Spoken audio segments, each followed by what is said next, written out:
promo as well. It's time to get you up to speed on all things sports. Yes! With plenty of nonsense in between. Oh, look! Here comes our fearless producer! Gwynn and Chris starts right now on 97.3 The Fan. And what is happening in San Diego? We welcome you into the Wednesday edition of Gwynn and Chris. 2:01 is the time. Chris Ello, Tony Gwynn Jr., Matt Skraby, broadcasting on San Diego's #1 sports talk station, #1 station overall in the afternoons. We appreciate that very much, all you great listeners out there. Yes, sir. It is 97.3 The Fan. You can also watch on YouTube or stream. Go to search 97.3 The Fan. Make sure you subscribe to that channel.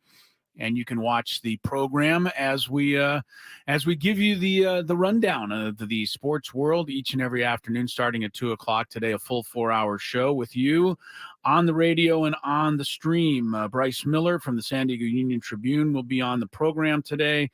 We also have a Rate the Radio call this afternoon and a new segment, Fantasy Sports Court, is coming up a little bit later in the program. Is this a twist to regular sports? It's a spin-off. Yes, It's a a spin-off. spin-off, Skraby's got a spin-off show. All For right. I think us. we might like this one better than the original. Both are see. good, but we we'll will see. I am just happy I remembered to show up for the show.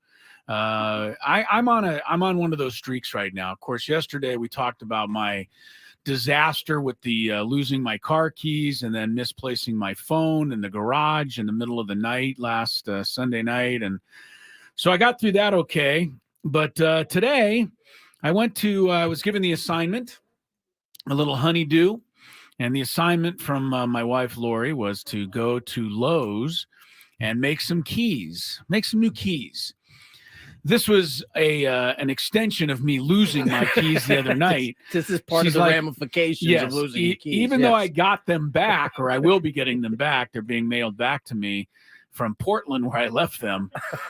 But even though I'm getting them back, this gave her the idea that we better double up on every key that we have. Absolutely. So I went to Lowe's today. It's about a 10-minute drive, not too bad.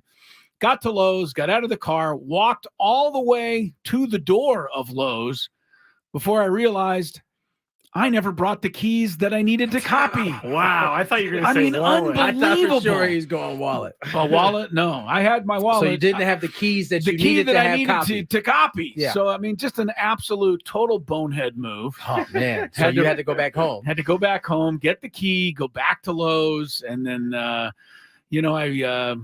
kind of was running a little late then to get to work. I got to work about 25 minutes ago, forgot my lunch. Luckily, I live close, and I went back home and had to get my lunch. I'm forgetting everything. Wait, so I think a key question in all this is Yes. when you forgot the key that you needed to have a copy. Yeah.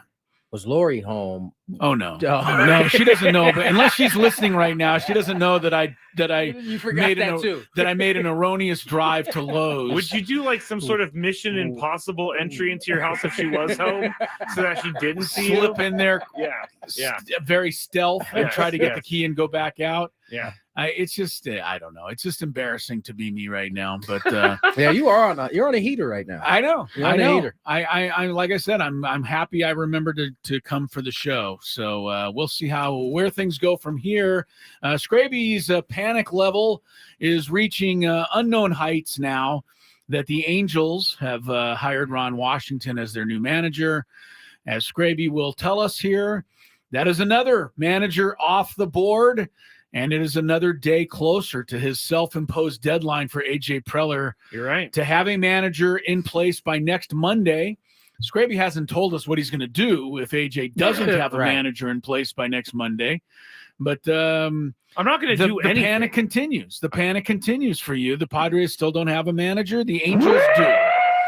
Oh no, that's a submarine. Yes, sinking. No, it's not. Well, I might be sinking. Diving. It's diving. Yes, it's not yes, sinking. Yeah, I don't know that that's a panic signal. Yeah, I but, don't want that to be misconstrued as me saying that was like the Padres manager hopes or anything. But you're still very concerned about all of this. Why? And, but like why Ron Washington was a candidate for the Padres job before Bob Melvin?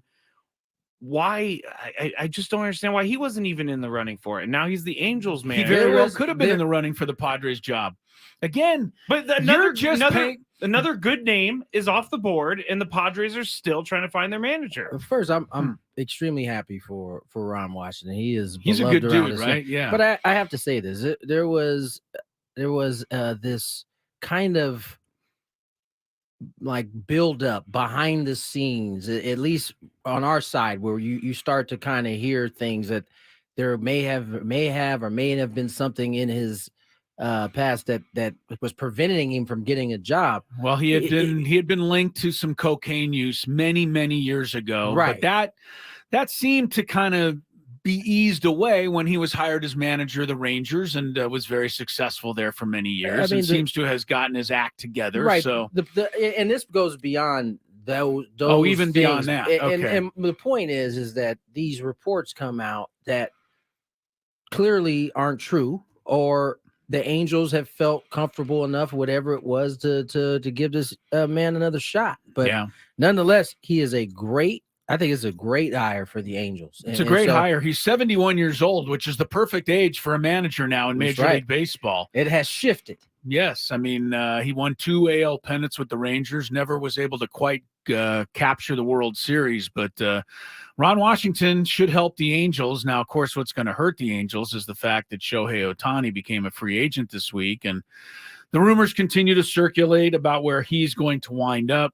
The Padres, to their side of it, at least according to what we're hearing, doesn't seem like it's a priority. And I never thought it was going to be something the Padres are able to do. Let's just put 1 and 1 together and hope that we come up with 2. On one hand, the Padres are supposedly have to reduce payroll. On the other hand, Shohei Ohtani is going to be maybe the most expensive free agent in the history of the sport. In this case, 1 + 1 = 0 because the Padres can't have 1 both of those. 1, right? Right. Yeah, they can't do both of those things. They can't lower payroll and sign one of the most expensive free agents in the history of the sport. And I think the moves we just saw, the with the declining of options and the way that we saw it. Yeah, just get used to this for a while. I think that it further leads you down the path of maybe they are trying to get the payroll down to 200 million. By the way, 200 million is still a lot of money. Still a pretty good payroll. It's still going to be one of the higher payrolls. Don't want to hear anybody complaining if that's what it winds up being. And, there are going to be some subtractions from last year's team. There's absolutely no way around that. But it doesn't mean that there's not going to be some additions. Just because, and this is what I'm trying to get everybody to understand with A.J. Preller in this manager search, just because somebody doesn't think it may happen on Twitter doesn't mean in the world of A.J. Preller that it's not in the works to happen. Right. And if you haven't learned that by now, you haven't been paying attention. And that's why I say, maybe it will be Mike Schilt. Maybe it will be Ryan Flaherty. Maybe it will be Benji Gill. But don't be surprised if A.J. is doing something else or at least looking into something else. Now that the general manager meetings are underway, that's kind of what the Padres are using as a reason why they're holding off on the managerial search for a few days in order to concentrate on this.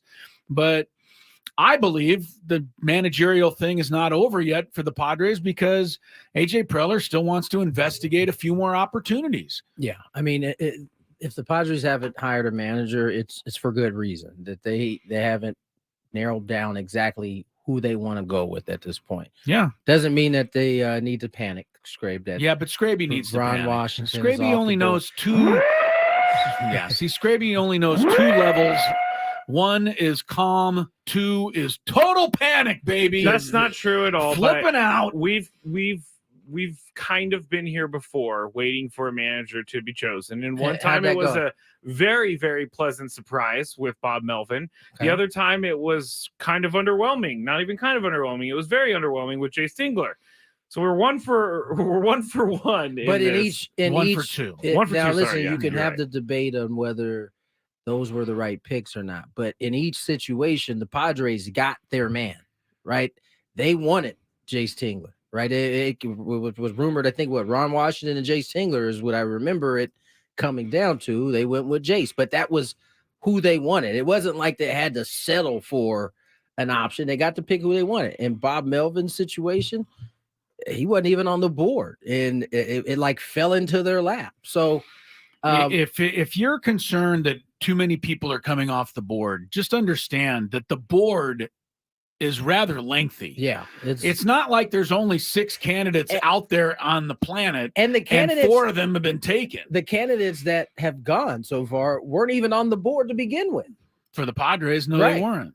So, yeah, I don't really understand your panic here. I know some other people are getting concerned, and they're writing to you on direct message, they're fueling your fire. Well, because this is real. This is real. What is real about it? It's not real. No, this is do I want to get this dramatic? No. Yes, I do. No. This might be the most important decision in Padres franchise history manager. Oh my goodness. Because they had all the people last year lined up for a deep run in the playoffs and maybe even a World Series title. Didn't happen. That team is not going to be here this year. If they have another bad year in 2024, they have no other choice but to just start over. Oh, so that's where we're going. So we got, first of all, it's not going to be that easy just to start over with some of the contracts they already have. So, I know. So you're saying that you're going to throw everything in the trash if they struggle in 2024. I would agree with you that for AJ Preller, this is a very important moment in his tenure.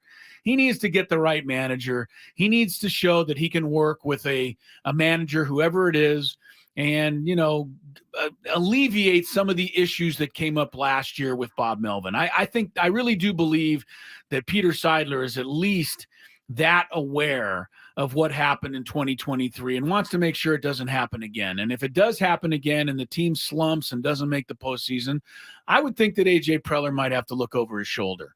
But as far as the rest of the organization, what are you going to do? Just cut loose Manny Machado on this long contract? You're going to cut loose Fernando and this long contract? You're going to cut loose Darvish and Cronenworth and Musgrove and everybody else? Yeah. I mean, you're talking about, you say, well, just start over.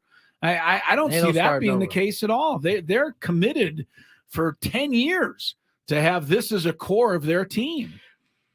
I don't disagree with that. Well, I don't. All right. I don't, but I just think that after last year, this upcoming 2024 season is incredibly important for the franchise. I don't disagree with that. I don't disagree with that either. I don't disagree with that, but almost every year seems to be the most important year of that. I mean, they carry more and more importance as we go along. Yeah. Real quick, Chris, I wanted to bring this up because this was on the stream. You were talking about your keys earlier, and you went to Lowe's to go make a key, and then you forgot the actual keys at home, so you had to go home, get the keys, go back. Yeah. Well, Jose told a really funny story. He said, I remember one time my mom was panicking because she couldn't find her keys. Then she was screaming that I wasn't helping her looking for her keys. And as she is screaming at me, I'm looking straight at her hands, and she had her keys in her hands the whole time. Yeah. That's pretty funny. That's the only thing that would have been worse for me is if I would have gone back home and realized that I had my keys the whole time. But I actually did not have them. Good story, Jose. Thank you, Jose. By the way, one last thing to throw in there on the Padre managerial search. Evidently, the president of Mexico yesterday, yeah, gave Benji Gill a pop in his speech. He gave him his endorsement. I think an endorsement, and said the Padres need to hire Benji Gill, prompting, of course, this reaction as we all wait for Joe Biden to support either Mike Schilt or Ryan Flair. I don't know that that'll be happening, but the president of Mexico has supported Benji Gill. So if that matters, then Benji Gill gets a little uptick in the potential. Benji Gill is very popular amongst That's the fans. What we talked about. I think south of the border, he's very, very popular, and I think everybody would love to see him come to San Diego and be the Padres manager. But we'll have. Skraby, didn't you tell us that yesterday?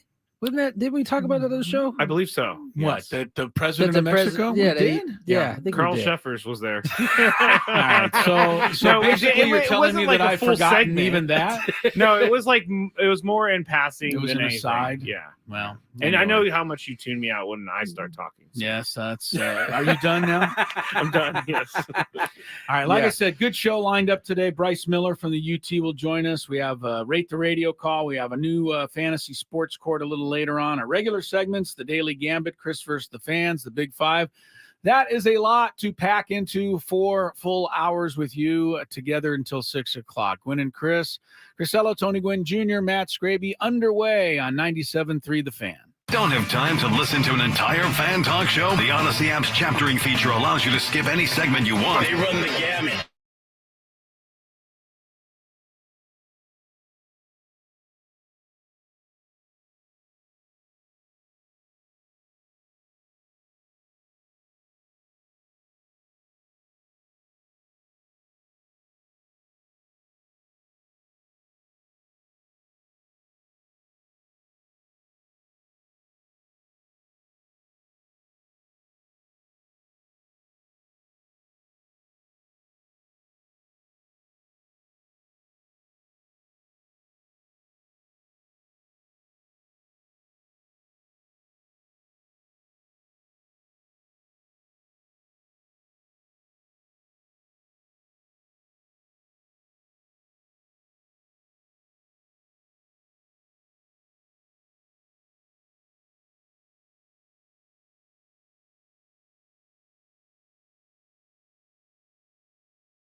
obviously included, a lineup that definitely includes Juan Soto. He's their 900 OPS player, and they're obviously looking for more left-handed bats rather than lefts.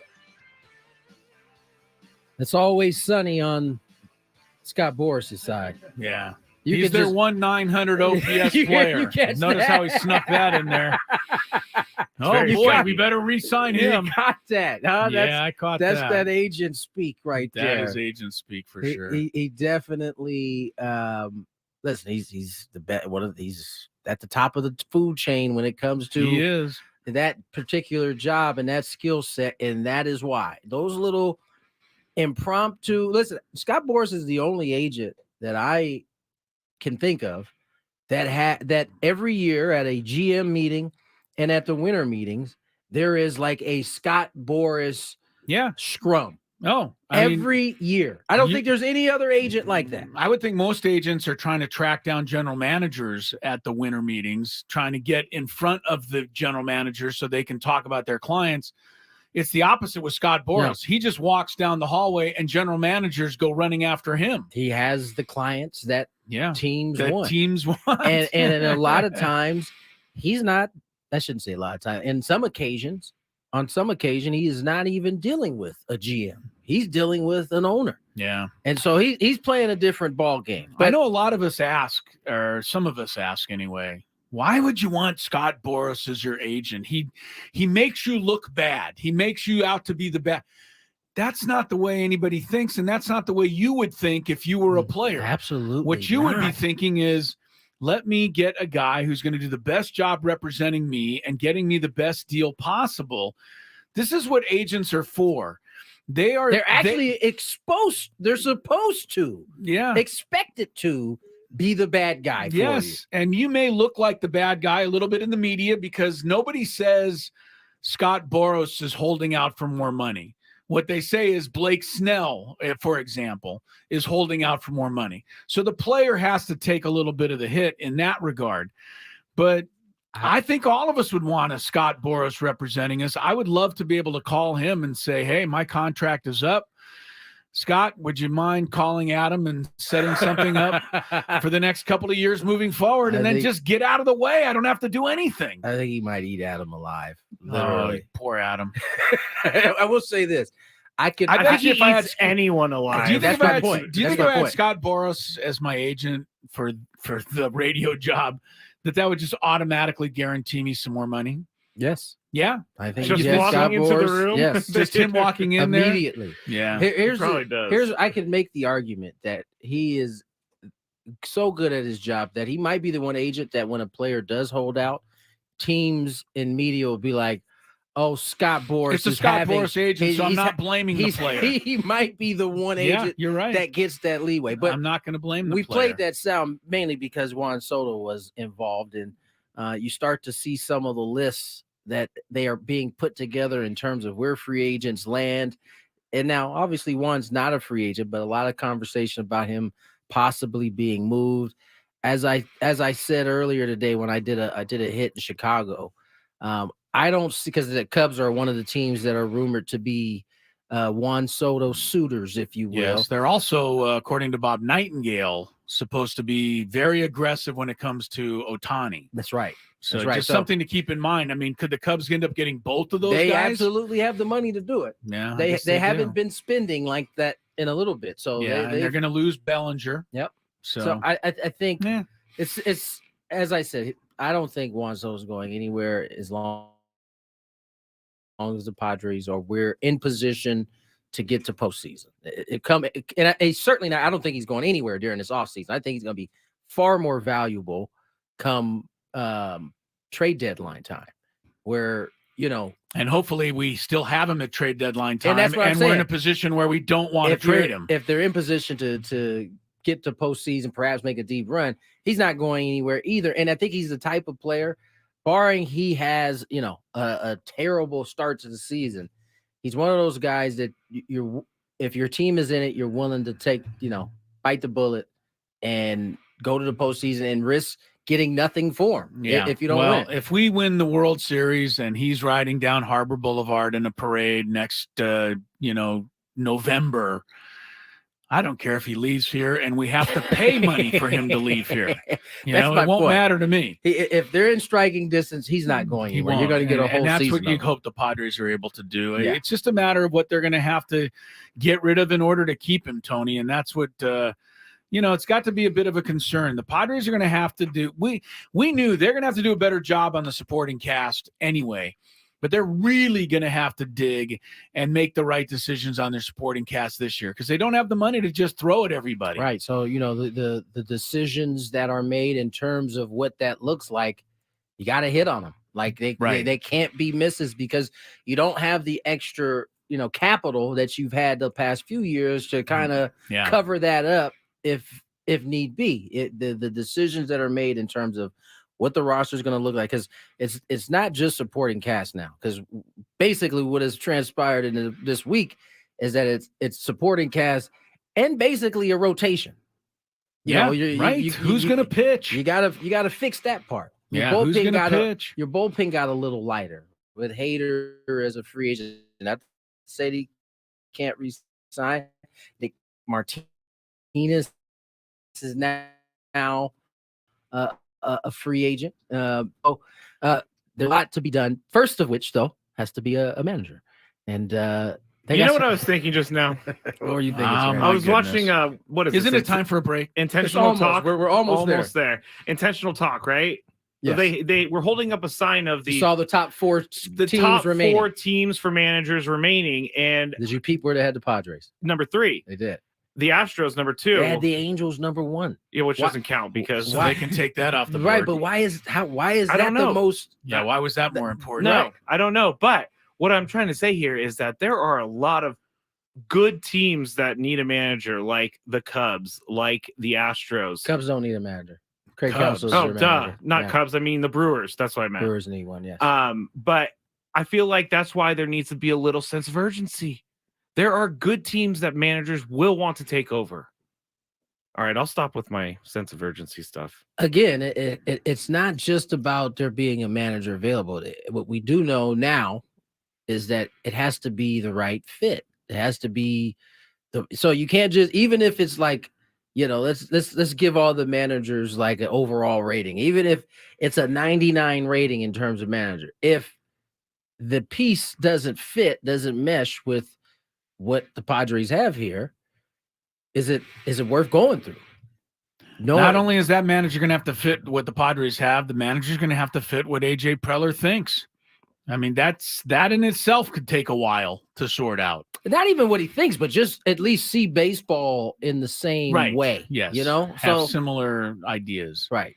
And so that's important. I think we've determined, based on how things transpired prior, that that's probably something that has to be at the top. Skraby, of the you're priority correct list. that some names have come off the board, but there's so many names still on the board. I mean, there's I'm not just saying way too many names on the board to be concerned right now. I don't think that the Padres have to hire the big name, but the big names are often associated with guys that have track records of success. And I'm okay with a new manager as long as that person is qualified for the job. I don't mind that, but I want them to have some. Are you insinuating that somebody's got a job that wasn't qualified for it? Is that what you're insinuating? I mean, I'm sitting in the room with 2 people. What, we're not qualified for our job? Is that what you're trying to really say? Yeah, I was trying to figure. I didn't know what that was. I didn't know if you were talking about us. You're talking about yourself. And once again, you guys get a glimpse into what we put up with, and why we are very, very quick to take shots at Skraby when we can. Wow.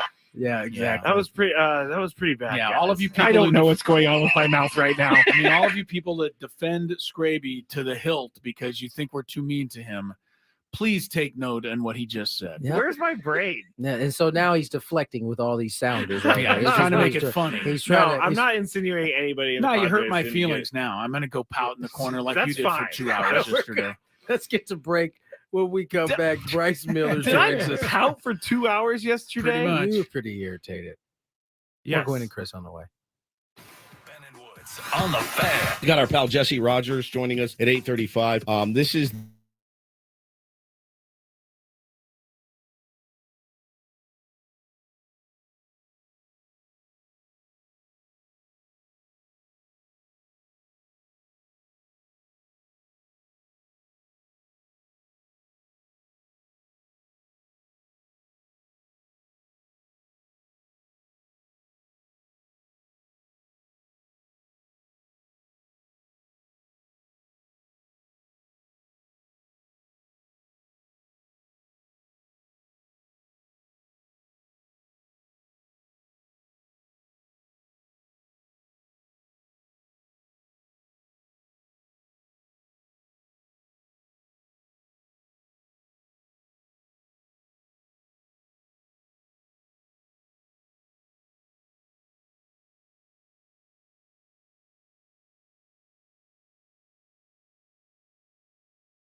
Just keeping with my theme of the day, I almost forgot to rejoin the show.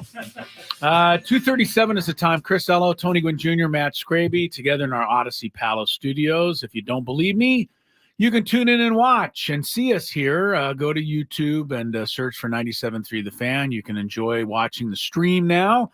We're in our third week of television coverage of the program. Also, of course, you can listen in any number of ways. Terrestrial radio still works. Yeah, of course. Talked to a friend of mine the other night up in Long Beach. He works in Long Beach. Their basketball team was in Portland, where I was. The LB, see you when I get back. And that's right. He was just saying, he goes, he had just moved up to Long Beach from San Diego, and he goes, I can't listen to the show anymore. I'm really upset about that. And I said, I don't know. There's a million ways you can follow the show, right? You can download the Odyssey app. You can go to our webpage, 973thefanst.com. He goes, I'm old school. I still like to turn the radio on. And I said, yeah, understood. Fair enough. I still like to listen to the radio too, but I know most people don't. Does anymore. So he's tried, because I have been up that way before, and I have got our station all the way up to Disneyland before. Yeah. Disneyland is south of Long Beach, but how much south? Effort. Like 15 thanks for miles. The effort. Yeah, like 15. Well, you have to drive another 15, 20 miles. 25 minutes. So that might take it out of range. That's the so he needs to come to Disneyland and just park and listen. Yeah. Well, anyway, I totally get that there are fewer and fewer people listening on terrestrial radio, but there are more and more of you that join us on the streams and on the podcasts and on the webpage and on Odyssey app and hopefully on YouTube as well. We're going towards 6 o'clock. This evening, Bryce Miller of the San Diego Union Tribune is going to join us here in just a minute to talk about a variety of different things going on in America's finest city. We will have a daily gambit. We will have a Big Five. We will have a Anyway, it's all coming up on the program. Lakers back in action tonight, Tony? Yes, indeed. The Rockets. In Houston to take on the Rockets. That means another matchup of LeBron James and his favorite defender, Dylan Brooks, right? Oh, of Houston. Dylan the villain. Dylan the villain and LeBron go head-to-head. I saw LeBron had some nice things to say about Dylan the villain today. Said he's one of his toughest defenders. Dylan the villain, of course, didn't say anything nice about LeBron. Of course not. He said, I'm ready to lock him down. I'm ready. Yes. Who has ever locked down LeBron James? No one. It's never happened in the history of basketball. No one at all. The guy has scored over 10 points for like 16 straight years. In every game, at least. Dylan the villain started in his Dylan the villain mode. Yeah. And then I think he started to have second thoughts, because as that interview went on, he went on to kind of like backtrack and say some nice things. About he tried to playing well at his age and this. Okay, but he's playing well at his age. That's a very nice thing to say. A little backhand compliment. That sounds pretty backhanded to me. A couple of NFL notes: Tyson Bagent. I mean, the Bears quarterback will start again in the Thursday night game against Carolina. Justin Fields still has not been cleared to play. Falcons will go once again with Taylor Heineke, as Desmond Ridder is not quite ready to go. And Ryan Tannehill has to adjust to life. He's a backup now. Officially as a backup. Will Levis, or as Marcus McNeil called him, Will Levi's, will start for Tennessee this weekend against Tampa Bay. So a couple of quick NFL notes. Jamar Chase is questionable for our fantasy game this week. Scrape. I'm worried, man. Yeah, I've been telling you guys all season long that I'm worried about the downfall. Yeah, the eventual collapse of your team. Yeah, it happens pretty much every year. So I can certainly understand it to come. I can certainly understand why you're worried about it. But you and I will go head to head. You may not have Jamar Chase. I know you don't have Travis Kelce this week because he's on a bye. Ooh, so I need to go find a tight end. Kelce and Chase. I don't even think about replacing him. Yeah, you also don't have DeAndre Swift because he's on a bye. So that's fine. That's fine. I got Keaton Mitchell. This might be a long week for you, Scrap. I hope so. I hope Mitchell. So. Another loss, another win for me. We'll be tied at the top of the standings. I am nervous. Tony Gwynn Jr. has been just racing through the competition because the competition never scores a point against him. Good D, baby. Yeah, he's got a great fantasy defense. We got a great columnist in San Diego. Goes by the name of Bryce Miller and comes on the program from time to time to catch us up on stuff. Bryce, how are you today? Thanks for joining us. I'm doing well. How are you guys? We are good. We are excellent. I want to start with something a little off. I'll leave the Padres to Tony, but the Wave, who we haven't talked as much, we didn't talk about as much this season as we did last year, Tony, but the Wave FC had a chance to advance to the championship game. I guess it was Sunday night, and lost at home to the Reign 1-0. And some people thought that means the San Diego curse continues, Bryce. What say you? They got close to getting to a championship game on their home field, but they're unable to take advantage of it. Yeah, I mean that legitimizes the Wave on the sports scene by saying they're part of the curse. So sure, why not? Yeah, I mean it was a missed opportunity, a chance to play for a title in your own backyard, and they had that available to them, and weren't able to get it done. So they had a good season. They won the regular season title, but yeah, sure, San Diego curse, I'll buy it. Yeah, why not? Bryce, obviously, that Wave loss comes on the heels of a bunch of other weird things that have been happening here in San Diego in terms of their sports team. Padres in search for a new manager at this point. My good friend Skraby here is quite worried about the time it has taken, but they seem to be kind of locking in on some guys that are in the organization and maybe a couple out. Yeah, I think the delay has something to do with David Ross being surprisingly available, and Kevin Acey, my colleague at the UT, has reported that they want to at least explore that option in terms of, they've already interviewed obviously the 3 still available candidates, but that could explain the delay a little bit.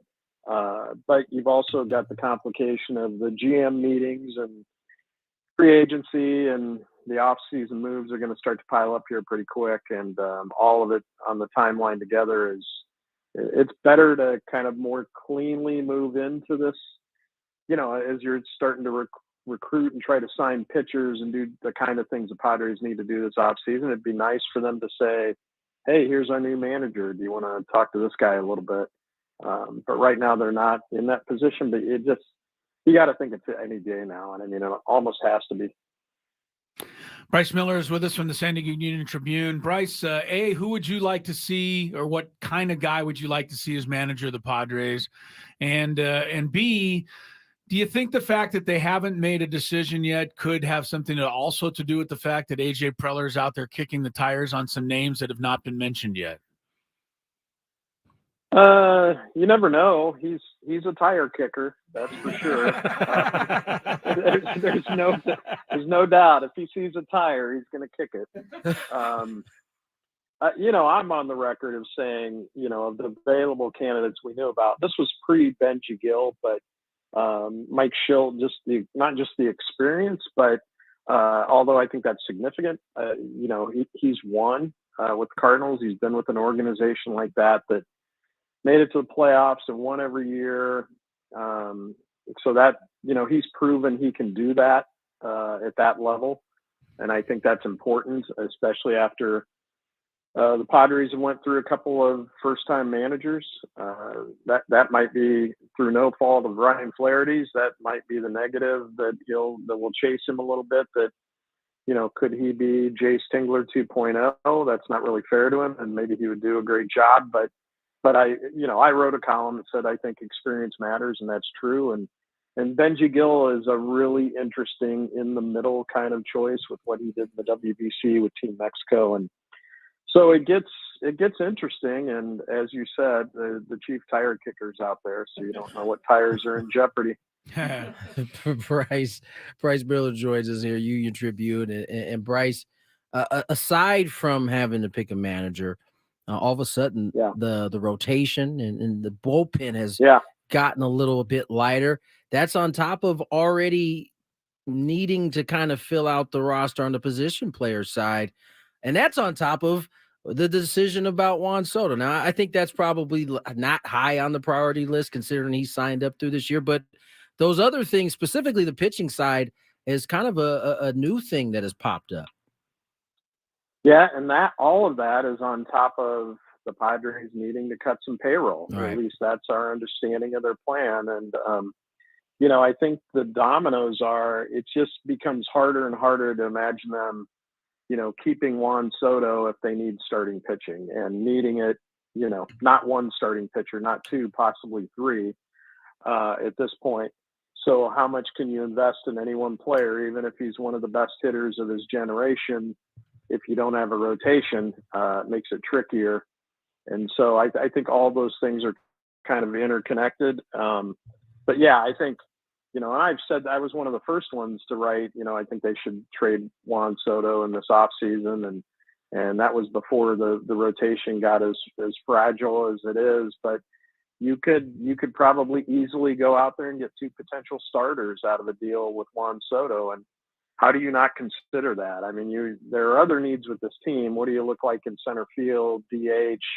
What's the situation at first base? But first and foremost, you have to have pitching. And right now they need that. And once you kind of stir in the financial piece of it, it's hard to imagine Juan Soto here next year. But again, you never quite know what's going on in AJ Preller's head and where they're at financially. But because of the overages and the loss of the TV money and no playoff revenue, there's a lot of reasons to say they've got to be very, very smart and strategic in this offseason. Bryce, how much do we know about the health and the input coming from the ownership and Peter Seidler right now? I mean, I think all of us are kind of concerned on a personal level that he's all right. Yeah. And also concerned on a team level that, you know, some of these things may have happened this year. Some of the, you know, the issues that were reported may have been cleaned up had Peter Seidler been able to pay a little closer attention or at least be a little more hands-on. What do we know about Peter Seidler's ownership of this team moving forward? That's a really fair question because of all the decisions and the decisions that he generally triggers. We don't know much. Peter, knowing him away from the spotlight a little bit, he's very private when it comes to personal things, health, family, those sort of things, which you respect that, but just kind of that vacuum of not hearing from him on some of these big decisions is a little bit concerning. I don't think there's any other way to kind of frame that. And it's just unclear where he's at health-wise and how that impacts what they're doing with the manager, how they're making decisions about payroll. What does that mean with Juan Soto, as we just talked about? I mean, it's such an important offseason, but you raise a point that I think is most important. You just hope, first and foremost, above absolutely everything else, that he's doing well and you know, heading the right direction, because this is a guy who just hasn't been, you know, an advocate and a cheerleader by reaching into his own pocket to try to make this a winning baseball city. But his work with the homeless community and lots of other reasons, he's a really important person in San Diego, and that goes beyond baseball. No doubt. Bryce Miller, one last thing, Bryce, before we let you go. They just had the Breeders' Cup this weekend at Santa Anita up in L.A. And just a reminder to everybody, you know, we do have world-class horse racing in this city, and the Breeders' Cup is heading back to Del Mar for 2024 and for 2025. What does that mean to our community, and should we give it a little more credence? Well, it's a big deal on a couple levels. And one, the Breeders' Cup hasn't, and for those who are unfamiliar, you know, the Kentucky Derby is the Super Bowl of horse racing, but I always kind of compare the Breeders' Cup to like the World Series, because it's, you know, it's inning by inning, race by race, and it gets, the drama kind of builds. It's a 2-day, 14 race, $31 million at stake thing, but it brings people from all over the world, and as you know, there's sheiks and private jets, and it infuses a lot of money into the economy. It's a feather in Del Mar's cap.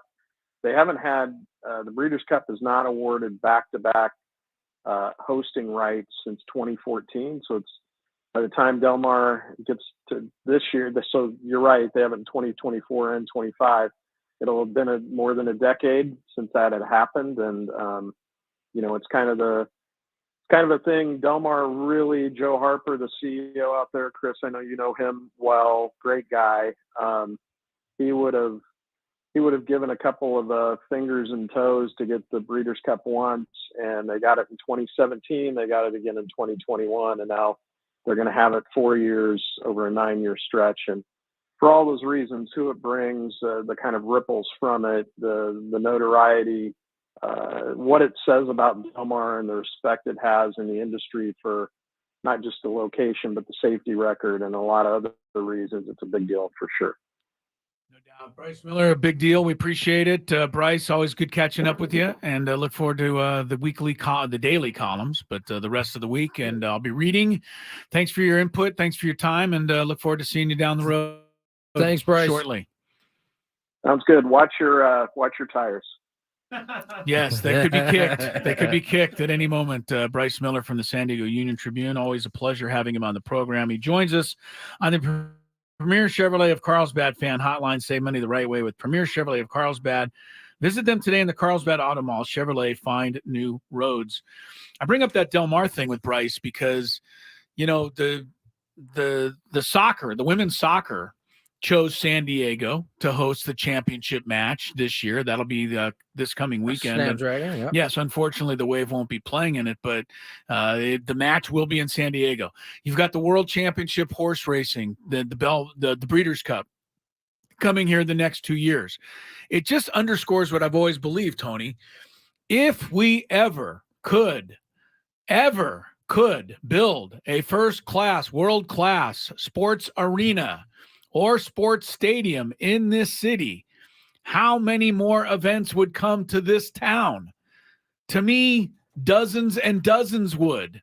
It seems like everybody wants to come to San Diego to hold their event, but there needs to be a place for the event to be held. Yep. And we've got the place for, the women's soccer championship. We've got the place for the Breeders' Cup.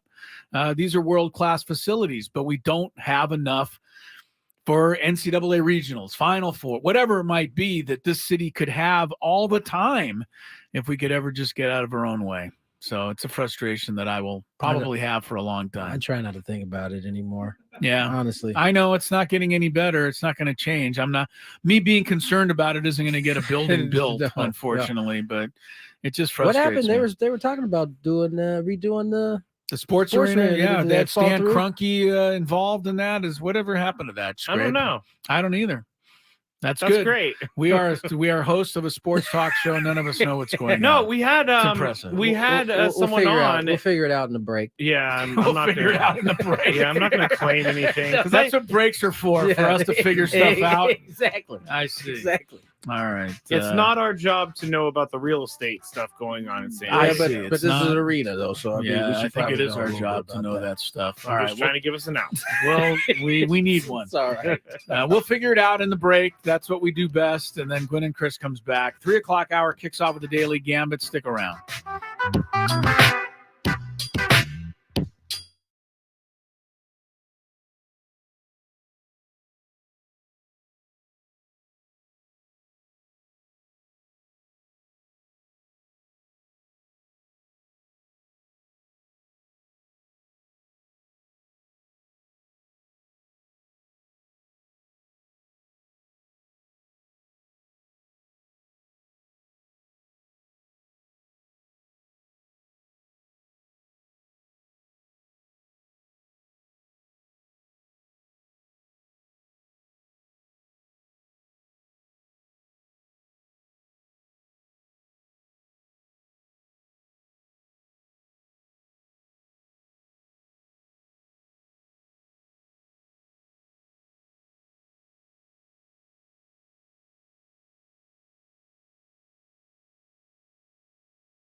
Into the 3 o'clock hour, we roll. Tony Gwynn Jr., Chris Cello, Matt Skraby. Little Gwynn and Chris for you.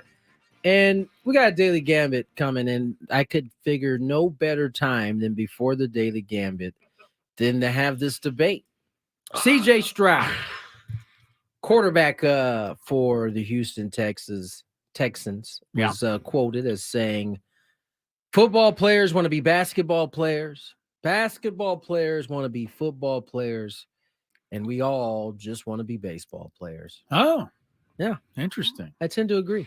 Yeah. Yeah. Is it just, it's got to be just about for football players, it's got to be about the money. Guaranteed. And it's got to be about the body not breaking down. Longevity. The health. Yes. There it is. I think at one point, I know NFL career was like just over 3 years. Yeah, if Typical. that. I mean, and that's like with a few guys that play 17 years because there's always that one NFL average guy that stays for a long time. But I think most guys are 2 or 3 years, especially at the peak performance at the skilled positions.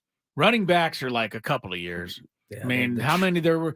There aren't a lot of, even Barry Sanders retired, right? Yeah, he early, quit. but he was like, I'm done. There just aren't. I mean, who's the longest tenured running back? They said it the other night with one team right now is Derrick Henry. Okay. And the second longest is Joe Mixon. I think so. That's it. I mean, there just aren't guys that have been around for that long. No, there are very few guys that are able to stay in that double digit. I mean, Larry Fitzgerald played a long time at a skilled position. Frank Gore, Adrian Peterson. And those are freaks that we're talking about. Like, that's like you're once in every 10, 20 years, you get a guy like that. But football, it's not long. And basketball, it's longer, but some of the same things occur, right? I mean, you're only as good as your knees are in basketball. And hardwood and running and stacking up body is not built for it. And everybody can't afford to do the things that are necessary to play as long as a LeBron James in year 21, right? Like he has two things going for him. He's a freak of nature at 6'9", 270. Yeah. And he has the means to do every single thing possible to get as much out of his body. And he has the mind to actually want to keep doing it. He has the mindset. Yeah. I think a lot of guys after 5 or 6 years with all the money they make, I mean, who wants to keep going through all of it? Right. You've already made a life's worth of money in 3 or 4 years as a basketball player or as a football player. As soon as you sign that one big contract, if you're able to, you're set. I can tell you from somebody who wasn't even that good in myself, right? Like every come on now. Every year the season ended, the build up after you turn 30, 31 gets harder. It doesn't get easier. And the longer you can avoid in your mind having to convince of yourself of anything, the longer you'll be able to do it. At some point, you start having that conversation with yourself. All right, well, I need to start in November. I'll push it back to December. And once you get onto that path right there, there's not really any coming back. It's my daily. Do I want to gym today or not? I'm going to start tomorrow. Right. And so you're doing that. Why do today what you can do tomorrow? That's the American anthem. Why do today what you can do tomorrow? Yes, that's how we've built our country on that. All right, Skraby, I won't take up too much of your daily gambit time. Let's get to it. Do you like money? I think about money a lot. Do you like money without doing anything? Winning. Do you want to make money while watching sports? I think Washington is immortal luck. Washington! Woohoo! If you answered yes, this is your segment. Just don't blame us when you lose. Nothing is ever your fault. It's your game. Take it. Gwynn and Chris go through the top bets of the day in The Daily Gambit on 97.3 The Fan. Daily Gambit is our daily sports betting segment here on Gwynn and Chris. Just a quick update for you football bettors and fantasy players. Justin Jefferson was limited today in practice, but he was designated to return. Kevin O'Connell, my former high school teammate and head coach of the Vikings, said He's probably not going to play Sunday, but it looks like he's going to come back at some point. 21 days to figure it out. Yes. Also, I would like to thank Tony for being so respectful. Did you say Kevin O'Connell, your best friend and former teammate? I think that's what he said. Did I say that? I think that's what you said. Man, Something if I like said that, I really honestly stood down. Tony, I would like to thank you for being so respectful of the Daily Gambit's time. Appreciate that. I wanted to take it longer, but I didn't want to see you poopy like you were yesterday after you got the phone call from the tow truck driver. Oh, by the way. Oh, God, where did I start? Update. My car has been picked up. That's not the question. The question is, did you get your check? I did. Not a check stub. They paid money for that car, huh? Okay. They paid money for it. Everything's fine. The guy on the phone today, when he called, I was like, oh, just like kind of angry that he was even calling. And he was all chipper. And he was like, I was like, you have to get here in a half hour if you tell me a half hour. Okay. And he was like, of course you did. He was like, of course you told him that. I was very frustrated. But he goes, no problem. You're my first stop. I'm just leaving the yard right now. Showed up early, too. So thank you to that tow truck driver. I really appreciate it. So it all turned out okay. Sometimes a little patience goes a long way. Really a lot of debacle. Yeah, I don't think I needed all the debacle. It wasn't my fault anyway. You know what my wife said? Oh, gosh. My wife said he better not take a check. They'll probably give him a phony check. You're right. My wife's Lori is one of concerned for those conspiracy theorists. Yes, Lori doesn't trust anybody. I would also like to apologize to everyone yesterday for my freak out. Yeah, and you were quite. I was yelling irritated. at the listeners, and I made a joke about. I'm not even gonna lie. When I crying. walked in here today, and kind of was reading your body language, and then Chris walked in and he said something a little snarky to you, and you kind of like. No, you didn't laugh. I was like, we're gonna have another one of these days. Here we go. But you bounced back pretty good, though. I feel like I've been in a good mood all day. All right, you're doing all right. Score a Turkey Day touchdown when you shop your whole feast in one trip, and that's it. It's Smart and Final. Use promo code SFThanks, all one word, for free delivery on your next order. SFThanks on your next delivery.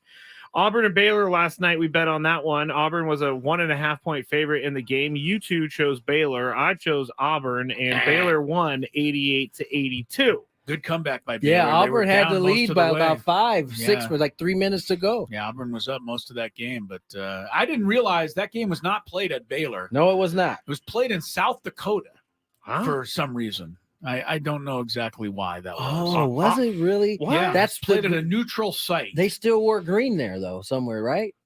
The arena, you mean? Yeah. Had a green field I feel like it had a green field to it. Yeah, I don't know. Maybe the team that normally plays in that arena has a green jersey. That makes absolutely no sense for a team from Alabama and a team from Texas to meet in South Dakota. We're going to go out to South Dakota and play this game. What do you guys think? The carbon footprint of those schools just through the roof right now.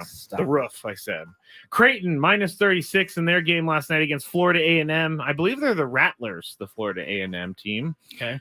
Creighton and Chris and I chose Creighton, and Tony chose Florida A&M. Creighton won 105-54, so they covered easily 51 points difference there. Mm-hmm. Ohio and Buffalo in Maction. Ohio minus 7.5 on the spread, the favorites. Chris chose Buffalo. Tony and I chose Ohio. Ohio won 20-10, so we accomplished that as well. Last thing was the Coyotes of the NHL minus 1.5 on the puck line, and Chris and I chose the Coyotes, the Yotes as they call them, and Tony chose the Kraken.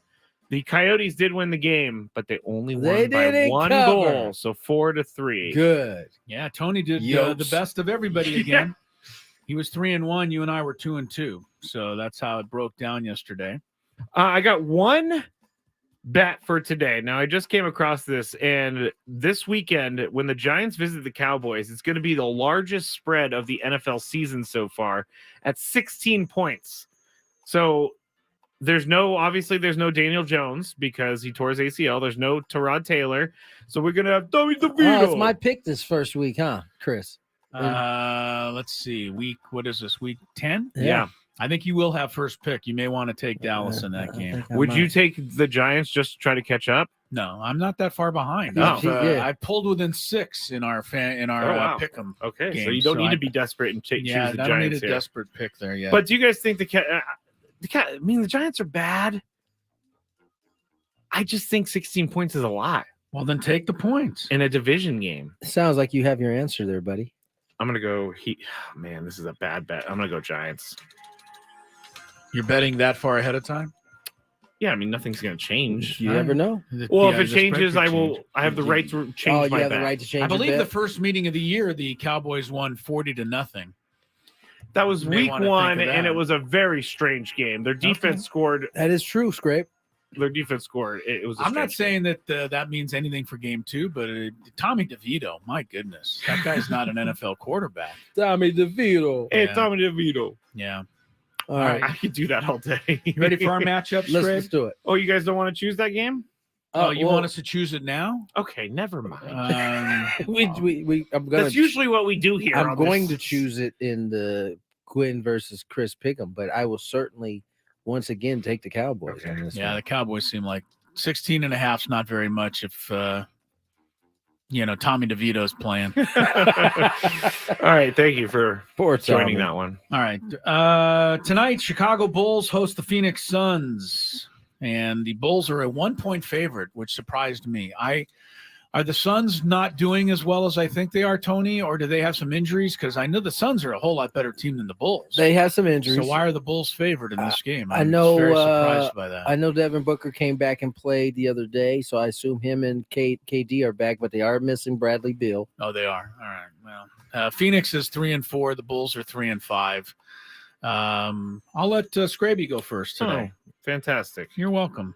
Bulls at home, 1 point over Phoenix.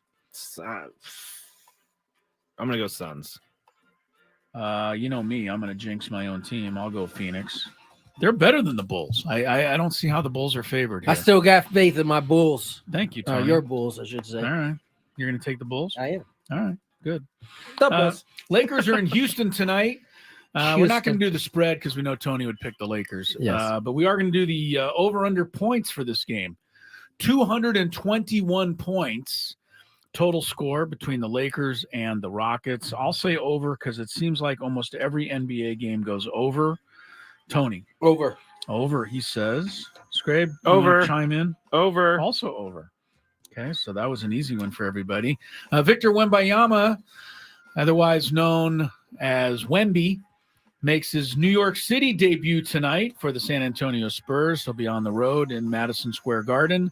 Over-under for Wemby is 19.5 points. And Tony, you're first today on this one. Give it to me again. 19.5 points. Wembanyama scoring against the Knicks tonight. Oh, yeah. He got that. He got that. Over. He put 38 the last time we did one of his over-under bets. Skraby, what do you want? And that's why I'm going to go over. You're going to go over? All right, I'll go under. Say Tom Thibodeau will order his team to lock down Wembanyama tonight. Good luck. Yeah, it's not easy to do. College football, we have Maction. Oh, here we go, Maction. Wednesday night Maction. The top team in the MAC, Toledo, is home to Eastern Michigan. Toledo is a 19.5-point favorite in this football game tonight. Skraby, what do you think? Toledo. I know you've scouted the Eastern Michigan squad. The Chippewas? They're not the Chippewas. That's Central Michigan. What are the Eagles? I think they are the Eagles. They used to be an Indian name, and they had to change it. Do I need to dump that? No. Just kidding. I don't think so. No, you don't. Am I making fun of somebody there? No, I was just... Skraby just being his normal paranoid self. No, I'm not being paranoid. I was trying to make another bad joke. That's what it was. Another bad joke. Wow. Toledo. It does seem like you are trying to make bad jokes. How many do you get too. each day? When they say, when we were talking about all year, the Padres were pressing. Right now, I'm pressing with jokes. Why are you pressing? I don't know. No. Toledo minus 19.5. I will take that. You'll take who? Toledo. I'll take the Eagles. 19.5 points. Tony. I'll take the Eagles. Gonna go with Eastern Michigan as well. All right, one more on the ice tonight. It's a good matchup. The Vegas Knights are at home. They are 11-1-1. They're coming off their first loss of the year in Anaheim the other night. Ooh, the Ducks got them. Yeah, huh? that was their first loss. Quack, Vegas quack. 11-1-1. Tonight they host the Kings, who are not only doing well overall, but are a perfect 6-0 on the road. Yeah, buddy. Kings have been the road warriors so far this year. Kings are getting a goal and a half. I'm going to take Vegas, unfortunately, because they're coming off a loss. Tony? I will take the men in black and gray. The men in orange, purple, and gold, if they wear that. Are they got purple and gold now? They still wear those once in a while. The old style. Remember the old? I remember the old Kings one, ones? yeah. They wear them a couple times a year. Kings for you, Skraby? Vegas, he says. All right. Has everybody been to the Sphere out there? I mean, I have. Yeah. Chris and I tried. Skraby and I tried to go. It It was shut down when we were in town. It's The the reason it was lamest thing in shut the down world. is because they said it was raining and the lights outside the Yeah. Sphere shorted out. Yeah. So That seems like a problem because They're was like, an oh, issue. it's Las Vegas. I don't think it rains here. it's gonna rain at some It's point. gonna rain at Yeah, some you got to point. have that. It gets a little cold Gotta in be Las prepared Vegas for as that well. possibility. But Tony did go to the Sphere in Las Vegas. Everybody's I've pretty heard epic. nothing but it's incredible. It is. Woods went to this. I'll say it was this: incredible. it's one of those things. Unless you're going like repeatedly to see concert, it's one of those things you got to do at least once, and then you might not. You probably be cool after that. I kind of want to see a IMAX A concert movie. yeah. See, I saw an IMAX movie. Oh, you did? What was basically. the subject? It was about Earth. Oh, that would be sweet. It was pretty sweet. It took you back to your days going to Balboa Park there, Oh. but it's on like a whole nother level, Like the whole Sphere. the whole sphere. So that's kind of crazy. Like what It do you doesn't go. watch? It doesn't go behind you. It Oh, can okay. get up above your head. I see. All right. But then it kind of has a I stopping was gonna say, point. you have to keep turning around No, to no, find no. stuff to look at now. It's too steep to be turning too far anyway. They got you steep. It's up. You're Wow. going straight up to get to your seats. Well, at least we did. Oh, creepy. Yeah. Chris, what you want to go, right? I do. I'm planning to go when I go with the women's basketball team to Las Vegas. I don't know when that game is, but they always play there every year. So I hope I'll get to see it soon. All right. Anybody wants to chime in on their Sphere experience, I'd be curious to hear what people think. But I've heard nothing but oh, this is the most amazing thing you've ever seen. Yeah, go to the stream on YouTube and type it in, or Facebook or Twitter, really. Anyway, you want to get in touch with us, you can do it. Yep. All right. Oh, it's my turn, huh? Yeah. Let's get to break. More going to Chris on the way. Here's some traffic. From the 97.3 The Fan Traffic Center, here's Kelly Danick.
I want to let you know that primetime NFL games are available free from Westwood One and live right here on 97.3 The Fan. Also on the Odyssey app tomorrow night, a knockdown drag-out thriller, the Carolina Panthers, Chicago Bears. Oh, what? Yeah, that's your Thursday night football game. A knockdown drag-out thriller. I will still watch it. So you will? Yeah. I will not. I have no need to watch that game. I don't believe there are any fantasy players from either of our teams on those two squads. You're right. Bears and Panthers. Bears and Panthers. So there's no way I will get myself to watch that game tomorrow night. I see no need. Broncos and Bill. I listened to it though, right here on 97.3 The Fan. Broncos and Bills Monday night at 4:30. You can simply download the Odyssey app, search 97.3 The Fan at kickoff to enjoy those games. Skraby, don't leave because the 49ers are in a panic. I didn't know if you saw this yet, but amidst the surge of defensive struggles over their past 3 games, the 49ers are searching for answers to get their defense back to the dominant unit that spearheaded the 5-0 start.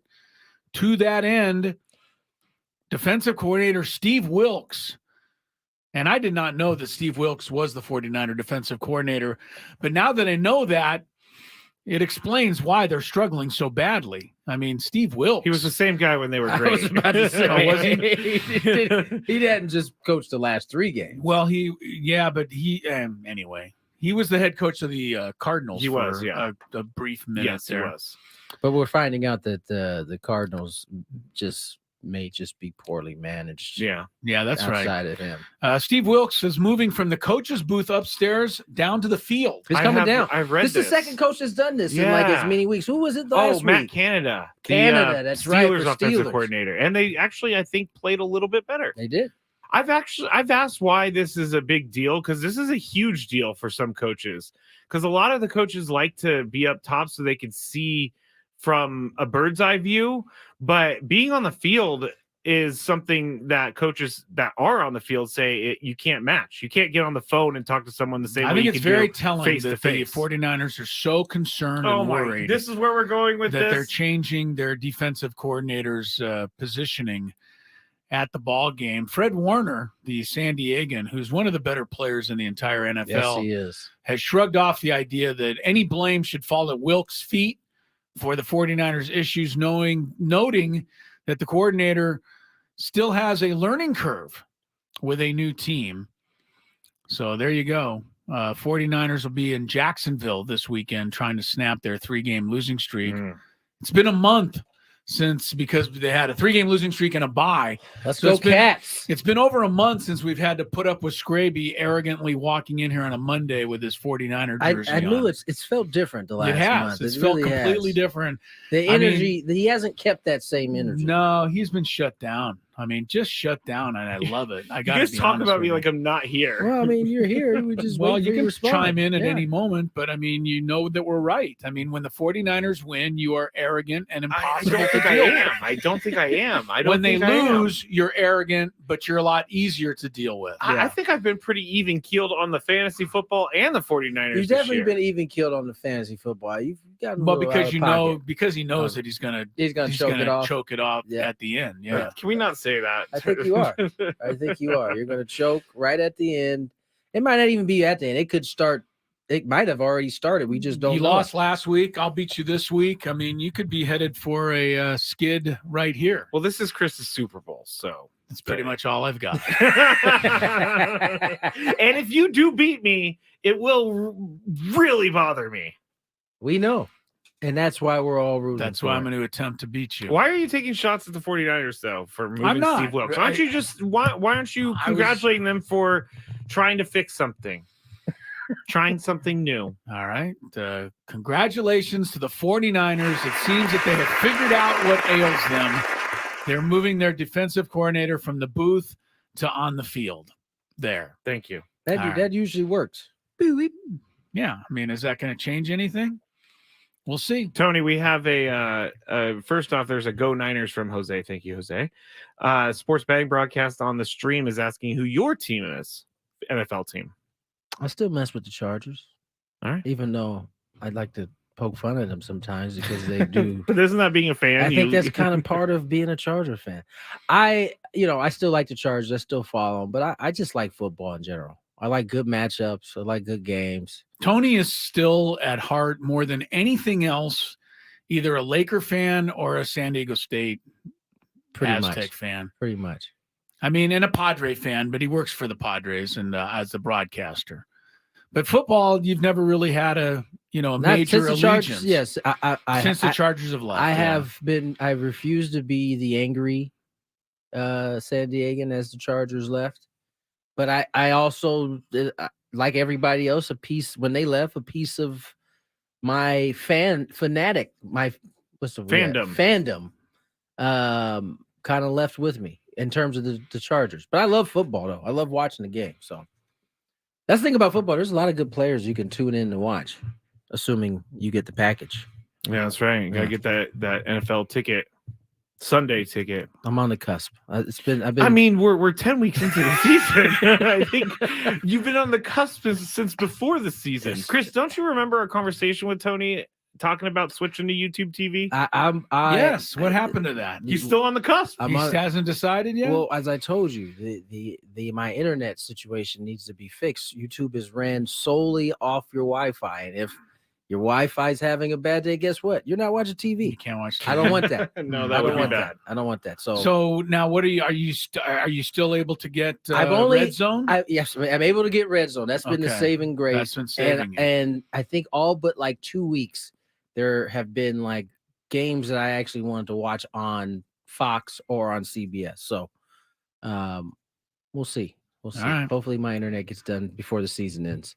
Interesting. Tony Gwynn Jr. continues to struggle with a major life decision. You should just build like a cell tower in your backyard. So it's right there. I'm not kidding. It is a major life decision. No, it definitely is. How are you going to get your TV I've been entertainment? a direct TV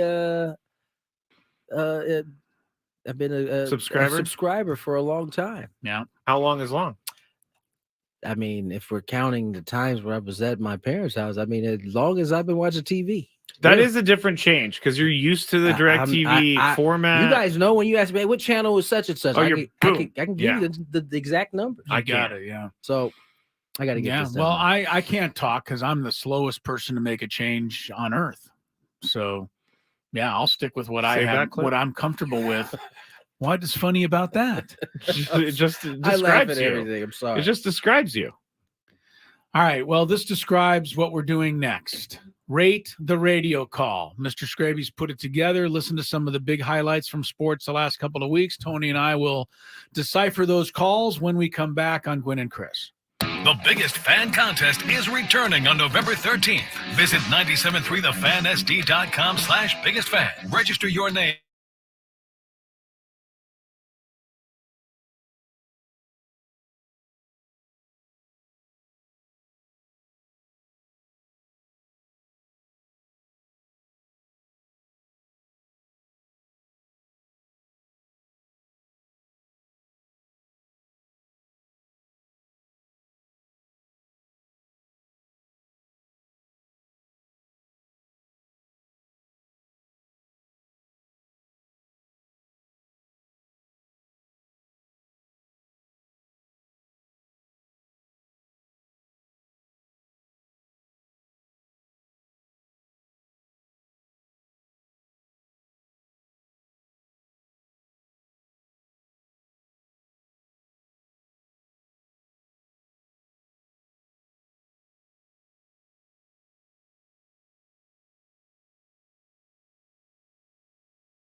.338 on the clock. Tony Gwynn Jr., Chris Ello. Matt Skraby, got to rate the radio call coming your way. Primetime game tomorrow, Thursday Night Football, short show. Rate the radio call. We're in football season, so this is I think this is rate the radio call at its best.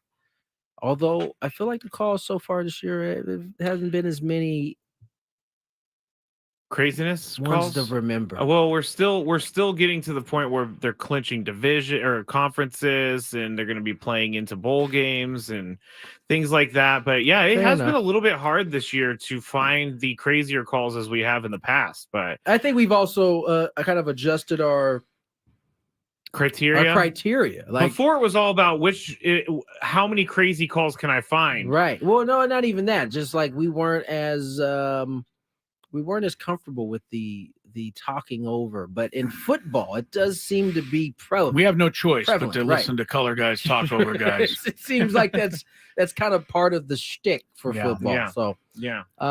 Go ahead, Skraby. You got your finger. I have a tweet from John Morosi. Oh, you found it. I did find the tweet from John Morosi. Was it worth reading? Yeah, I think so. Because is this newsworthy? I'll determine. Okay, that. I think this is I'll newsworthy. determine it as well. I think it's newsworthy because we started the show talking about how I'm in panic mode a little bit about this manager situation with the Padres. Oh, so this is relevant to your news. This may make me shut up a little bit. So John Morosi tweeted out just 20 minutes ago. The Padres are in the final stages of hiring their new manager. AJ Preller confirmed to reporters today. That is, I mean, how is that not news? I don't understand why you guys don't think this is bigger. It would. I didn't say anything. Would. Well, I'm saying something. It would be news if they announced the manager. No. I mean, that would certainly be definite breaking news at that point. But this is only news for the folks who are panicking that they weren't going to hire a manager anytime soon. I think that this just helps all Padres fans. How so? Just to know that there's something in the works. Because I don't like being in the dark. You didn't think there was nothing. We thought they were just gonna just chilling. Like, no, we don't need a manager right now. No, I thought they were trying to improve the team and putting the manager to the side, or they were putting the manager at the top and improving the team on the side. And as it turns out, they actually weren't. They were. We don't know that though. We read a report. It says we're with the days away. Not even days. Could be minutes. Minutes away. Could be minutes away. We could be. You know what's going to happen? 6:03. Yeah. They're going to announce it. It's funny. I was going to say 6:01. You said 02, and he said 03. So we all had a different sometime one. after our show. Sometime after our show, the Padres will announce their manager. Yeah, you can probably book it. Yeah, Skraby, don't worry about it. They're going to get a manager named. It's going to happen. You're going to be all right. I think we said that yesterday too. But and the day before and the day before that. I'm trying to keep you under control over there. See, this is what John, I got to do some more research. Yesterday, I fell for the banana in the tailpipe on the stream, so I'm not going to fall for it again. You were about to. Wait, this is John Morosi. Yeah, so he's a legit reporter. Yes. But you're being told something else now. I'm being told something else that kind of takes the wind out of these sails. Well, here it is. AJ Cassavell tweeting 30 minutes ago. Wait, when was John Morrissey's tweet? 24 minutes ago. Okay, so this is even John before. Morosi was a little late, but that's what's AJ say? AJ said that AJ Preller says about the manager hire, quote, "We'll make a decision here at some point." I can't say it'll be in the next 24 hours, but I would say over the course of the weekend into the early part of next week. That doesn't tell me they're in their final stages of hiring a manager. Why not? So you're according to your timeline, which was. Can we all agree Monday, agree that the quote that says we will have a manager announced at some point? Can we all agree that that's not news? That is. Can we at least all agree on that? That in and itself is not newsworthy. If I would have read AJ Cassavell's tweet before Morosi, I would have brought this to you guys in a different way. All right, but that changes everything. No, it doesn't. It was 30 minutes. Morrissey tweeted his after. But he should have included, we'll make a decision here at some point. John Morosi is leading me to believe that it's imminent. Listen, when was your deadline? Monday. Okay. And but every reporter looks at certain statements in different ways. Yeah, that's John true. Morosi is thinking that AJ is going to announce it pretty soon. He's also a national writer, so he doesn't need to AJ be in the minutia. AJ Cassavell is saying, he's going to announce it pretty soon, by early next week. He didn't say pretty soon. He said we'll make a decision here at some point. But sometime in the next week. I can't say it'll be in the next 24 hours. It's probably not going to be in the next 24 hours, but I would say over the course of the weekend into the early part of next I'm just saying, Skraby, if you're not panicked about this, Monday isn't all that much different than Wednesday. But Skraby, I'm looking forward to hearing Skraby here on this show on Monday if they don't have a manager, because I expect him to be full tilt bozo by then. Full tilt bozo. I'll keep my eye out. AJ Preller is a great, we learned from Bryce Miller, tire kicker, and he's also a great look over here. Like maybe he will announce it in an hour. The manager. I disagree with that. Okay. I think that you and some folks who think like you, Scrape, get a little panicked. Their mind takes them elsewhere. All along, AJ Preller might very well have been exactly where he said he was going to be. All right. So Monday. There's that. Deadline Monday for Mr. Skraby. Let's get to some Rate the Radio call. Here's some traffic first. From the 97.3 The Fan Traffic Center, here's Kelly Danick. Got a few things might slow you down. For instance, a wheelbarrow reported in middle lanes northbound 15 before Falasita. Also traveling on the coastline northbound 5 just past the racetrack. Got a stall vehicle in the slow lane. Motorcycle accident southbound 5 right before Claremont Drive. It's over to the right shoulder. And a collision on southbound 163 right before Friars Road. About 4 or 5 vehicles blocking the slow lane. And Kelly Danick with Gwynn and Chris, San Diego's #1 sports station, 97.3 The Fan. From the really, really good. Back to the wall. It's gone. Home run derby, and there will be tomorrow. To the really, really bad. Wide open. He throws. It's caught. Nixon streaking down the sideline to the 20. Gets a block from Chase and runs it into the end. We got some radio calls. Gwynn and Chris are going to rate them. The right-handed hitter back in there. Strasburg ready to go. It's Rate the Radio Call. The 1-2 pitch slider. Strike 3 called. A no-hitter. On 97.3 The Fan. Rate the Radio Call is what we do where I play some what we do where. That's not English. Rate the Radio Call is where I play some of the highlights that have been called on the radio here in the last week or so. And the guys rate them on a scale of 1 to 10. So no Bengals today, but we are going to start with a team that is near and dear to our hearts, guys. We've somewhat followed the journey of the Sam Houston State Bearcats with a K. They were winless coming into Saturday's game against Kennesaw State at home, and the Cats had a short field goal try to get their first win of the year, and it was not without drama. Here is the Bearcats with a K Radio Network.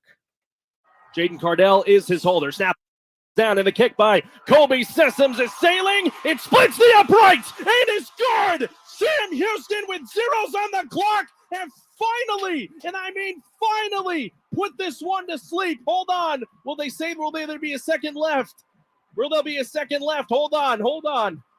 The kick for Colby Sessoms is good. And the Cats lead 24-21, but we're not sure yet if there's still going to be time on the clock. The crowd has erupted here at Bowers Stadium, and that is the refs are going to the locker room. This game is over. For the first time in 371 days, the Sam Houston Bearcats have won a football game. So that is the call right there. I do appreciate when you hear the claps in the booth with them, like they're standing excited right next to them. Yeah, that's college now. We got to get used to that. But Chris, you go first. 1 to 10, rate that radio call. I'm gonna go 9. There was a lot of hiccups along the way, but they finally got there and they made it a memorable call. Yeah, they did. So, honestly, it made me think of the end of the Aztecs game last basketball season against Creighton. Do you guys remember the trip to the Final Four was hanging in the balance? Creighton inbounded the ball, threw it the length of the floor, and nobody knew what happened. Was the ball deflected by the Aztecs? Was it deflected by Creighton? It went out of bounds. The clock ran out. Should there have been time on the clock? Should there not have been time on the clock? So there's a huge delay. Remember, if you recall, the officials went over to the scores table, and the official finally turned, looked at the floor, and gave the washout signal. saying game's over. And that was when I went crazy, and I'm sure all Aztec fans went crazy knowing that, we were going to the Final Four. So I thought his call was similar to that. It sounds like he didn't know what he was doing, but I think he had to wait. I think he did know what he was doing. He thought the game was over, but then the clock kind of, made him think maybe it's not over. Yep. So I give him a 9. I thought he kind of got the whole gist of it and the emotion of it pretty well. Awesome. Tony, 1 to 10 rate that radio call. Yeah, I was going to say 10. I'll bring it down to a 9.5 because I thought despite the chaos that seemingly there was chaos, I thought they both handled it well. You know what you didn't have? You didn't have the color guy stepping on the play-by-play guy. Gave him a chance to tell us what happened. I mean, he really did a good job of standing out. And I would say that at the end, it was the play-by-play guy that actually ended up stepping over the color guy because the color guy waited his turn. And as he started to go, that's when the call became official. So the play-by-play guy had to hop back in there. But I thought he did a good job. 9 for me. Wow. 9.5. All right. Good job for the Bearcats with a K, getting a first win and a 9 across the board from you guys. Next game is an NFL game. It was the Vikings and the Falcons. Yes, thank you. Vikings and Falcons. Joshua Dobbs in the game. Vikings down 7 points, 21-14. Here is that play. Vikings with the ball. Josh Dobbs goes out of the shotgun, puts Brandon Powell in motion. 4 receivers. Dobbs looks left, shakes the shoulders, gets away from the pressure right, pumps on a Falcons linebacker, shakes and tackles the 15-10. Touchdown! Josh Dobbs! So that's all I was able to pull from that one. But Tony, you're up first here. Do you want to hear it again, or would you like to rate it between 1 to 10? Let me hear one again. Okay. Josh Dobbs goes out of the shotgun, puts Brandon Powell in motion. 4 receivers. Dobbs looks left, shakes the shoulders, gets away from the pressure right, pumps on a Falcons linebacker, shakes and tackles the 15-10. Touchdown! Josh Dobbs! 1 to 10, Tony. That's another 9. Wow. I like the shakes the shoulders in the. You can kind of picture. You can picture that. Yeah, pretty good. Yeah, he had a lot of description in there for all that seemed to be happening in that play. I could visualize it. Energy was right. Yeah, 9. All right, Chris, 1 to 10 right there. Radio yeah, call. I give a strong grade to my friend Paul Allen there, my old friend Paul Allen. I haven't talked to him in years and years and years. But I give him an 8. There was one thing that bugged me about the call, and it was a very minor thing, but for some reason this caused me a little pause. Okay. Everything to me was perfect until he said 10-yard line, touchdown. I knew that was going to be an issue. He just didn't. He just teleported. Yeah, he teleported the last 10 yards. That was the only issue I had because he did a really good job of making it dropping back. He looked to his left. I could see that.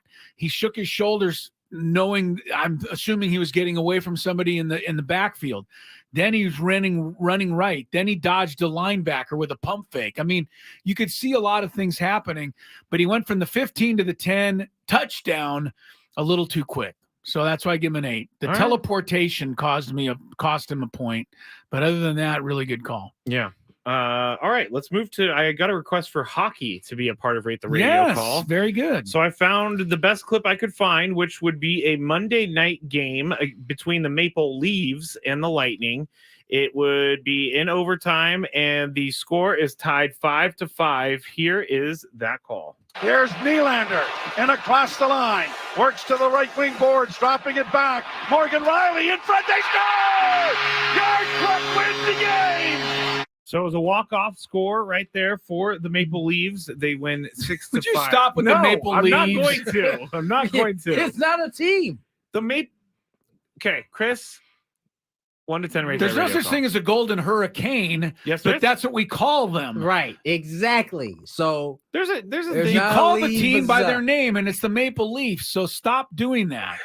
It's annoying. Really got under his skin. Yeah, it is annoying. It's annoying me. Maple Leaves. Like he's trying to get the world to change the Toronto hockey team's nickname just to suit his needs over there. I didn't know this was going to be so controversial. The call itself is an 8.5. It's very, very good. Across the line, drop pass. I can picture that. Puck got to the middle a little quick, but overall, really good call. Sounded like one of the Canadian broadcast networks there. Yeah. And those guys do a great job, obviously, in hockey. Yeah. So I liked it, 8.5. Tony, 1 to 10, rate that radio call. 8. 8? Yep. Yeah. I could visualize it. Yeah, it was a good call. All right. Let's go back to college football for our final call of the day. Ohio State was playing Rutgers over the weekend, and going into halftime, Ohio State was actually down 9-7. So this play is from the Ohio State perspective, and you'll hear what the score is after. Gavin Wimsatt gets the snap. He's going to take off. No, he fakes a run, throws a pass, and it is incomplete. Broken up, and it's intercepted by Ohio State's Hancock. Brings it up the left side to the 30. Gets all the way to the 50-yard line. Hancock to the Rutgers 40. Hancock to the 30. He's going to take it to the house. Jordan Hancock on a pick 6. The reason I chose this clip is because I was interested to hear how you guys think, or hear what you guys think about it. Tony, 1 to 10, rate that radio Give call. me it to me one more time, please. Gavin Wimsatt gets the snap. He's going to take off. No, he fakes a run, throws a pass, and it is incomplete. Broken up, and it's intercepted by Ohio State's Hancock. Brings it up the left side to the 30. Gets all the way to the 50-yard line. Hancock to the Rutgers 40. Hancock to the 30. He's going to take it to the house. Jordan Hancock on a pick 6. 1 to 10. First of all, what a great set of pipes my man had. No kidding. Secondly, he's taking it back. went from incomplete to a pick 6 to knock down to pick 6. I give this call an 8. An 8? I Wow, give it an really? 8, yeah. Okay, I thought it was going to be lower. Chris, 1 to 10. I go 7. Not his fault, because I remember seeing the play. It was a pass that was broken up, and it did look incomplete until it bounced, luckily, into the arms of Hancock. Never gave me any yardage. I didn't know whether it was an 80-yard return or a 50 or 60-yard return. And he didn't get excited enough. Ohio State was about to go behind by 9 points because Rutgers was going into the end zone. And this ball gets deflected. This guy catches it, runs Was about that Ohio State? Yeah, runs about 90 yards the other way. Now Ohio State's winning the game. So it was a huge play, and I don't think the emotion was where it needed to be. I honestly assumed that he was on the visiting or the Rutgers side. Rutgers side. Yeah, no, that was the Ohio Let me State downgrade guy. mine to a 7. Okay. Downgraded for sure. All right. Let's get to That's break. it. Yeah. 4 o'clock hour on the way. More Gwynn and Chris. Christmas for fans, 833-288-0973. Thursday show, we're going to find out are the Padres going to hire that manager here pretty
get together here. Chris Ello, Tony Gwynn Jr., Matt Skraby together in our Odyssey Palace studios. Up until 6 o'clock, as mentioned, you can join us, of course, right here on 97.3 The Fan. Download the Odyssey app. You can listen on our webpage right through there, 97.3thefansd.com, or you can now watch the program streaming on YouTube, our 97.3 The Fan channel. Just search for that and subscribe to it. You'll get all of the information and the input from not only this show, but Ben and Woods in the morning. Both now carried on the YouTube channel. Our third week of television coverage on the Gwynn and Chris program. And I continue to think I have a pretty good face for radio, but we're giving it our best shot, Skraby. And I think the feedback from the listeners has been pretty excellent since we've gone to YouTube. Yeah, I think so. Yeah, people seem to enjoy quite a bit. I have been told that I have a face for a newspaper. You have a face for a newspaper. I have a face for radio. You know what you just reminded me of? What? I've totally forgot to mention this at the beginning of the show. For those who are watching on YouTube right now, you'll notice that Matthew will not lift his arms up. Oh yeah, can you reach up to the top there and get me that shoulder? Me that. You don't want to. You want to touch that clock that's just above. Just reach up. Yeah, there you go. There we go. Yeah, put your arm back down, please. See? Put your arm back down. He's wearing what is known as a short shirt. I like to call it a young shirt. You know? Young shirt. And Skraby does this to himself all the time. I don't know. He has, as you've seen, he has a number of different black shirts that he could go to, but he will not remove the ones that are probably a little too small. This has turned short. Short. This has turned into like a house shirt, but right. So it can only be. Why are you wearing it here? Because then? it's a PJ shirt. I wanted to wear my my Michael Myers social distancing and wearing a mask since 1978. Skraby this is how you know YouTube is already having an effect. No one cared what they wore before. Now Skraby's trying to put on a cool shirt for YouTube. Put on an entertaining face. But he for the sacrificed length. Today, length. Yeah, well, don't sacrifice length ever again. You got the best look. You got to be able to do this. Got to be able to do I it. don't need to do that. You might need to do it. You might need to celebrate Chris versus the fans here in the next few minutes. For Chris all you versus know. the fans, maybe a fantabulous game show. You might need a win. Like we could have ducked a game in. Goodness, we're not playing that today. Yeah. Big news of the day: the Angels have their manager Ron Washington, the Shout out veteran, to Ron Washington, former manager of the Rangers, who led them to 2 AL pennants. Well will take over the Halos. 71-year-old Washington has not managed since 2014. He was actually the last team to get to the Rangers to a World Series. Prior to one this. out, one strike away. No from winning kidding, a World man. Series. He was so close. It didn't quite go his way, but he takes over the Angels. The Padres continue to not have a manager, which has Skraby in a panic.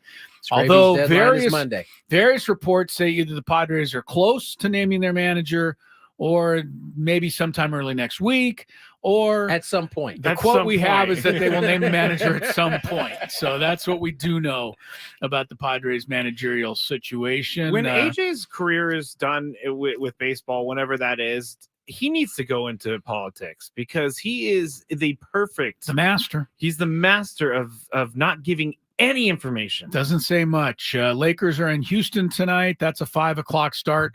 For those of you who do watch on the YouTube stream, that means extra special fun for you because you get to watch Tony Gwynn Jr. watch a Laker game while he's doing the show. And that is entertaining, I can tell you. Big game in the NBA tonight, matchup between the Warriors and the Nuggies. Warriors are 6-2, Nuggets are 7-1. I wish they played like Nuggies.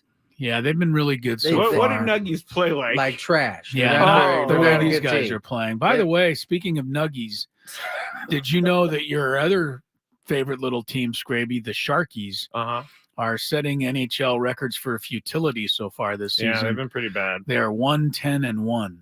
So they're off to a miserable start up there in San Jose. I don't hear you ripping the Sharkies as much. The Sharkies. The only reason I like to say Sharky is to rep the Sharks because I got to say Sharkies. Yeah. Well, when I went to college up there, the Sharks were a huge deal. Which college was this one? University of San Francisco. This was the University of San Francisco. I've been to Palomar. I've been to Colorado State. Yeah. Hard to keep track of you out there. All right, here we go. Chris versus the fans. Let's get ready for some trivia, Skrabe. If you had one shot, one opportunity to take down the human almanac himself, howdy do. Now is your time. Listen to me, this guy is dangerous. Now is your opportunity to win a prize. Well, I hope you know what you're in for. Chris versus the fans starts now on 97.3 The Fan. All right, big prize at stake today. If you win, you'll be qualified for our grand prize. That's a 2-night stay at Resorts World Las Vegas and 2 tickets to Luke Bryan. Country music superstar Luke Bryan has announced the final shows of his record-breaking Las Vegas headlining engagement at Resorts World Theater. 5-time Entertainer of the Year, has fans on their feet in the high-energy electric performance that features only in Las Vegas production elements. Final show dates run December 29th through January 6th.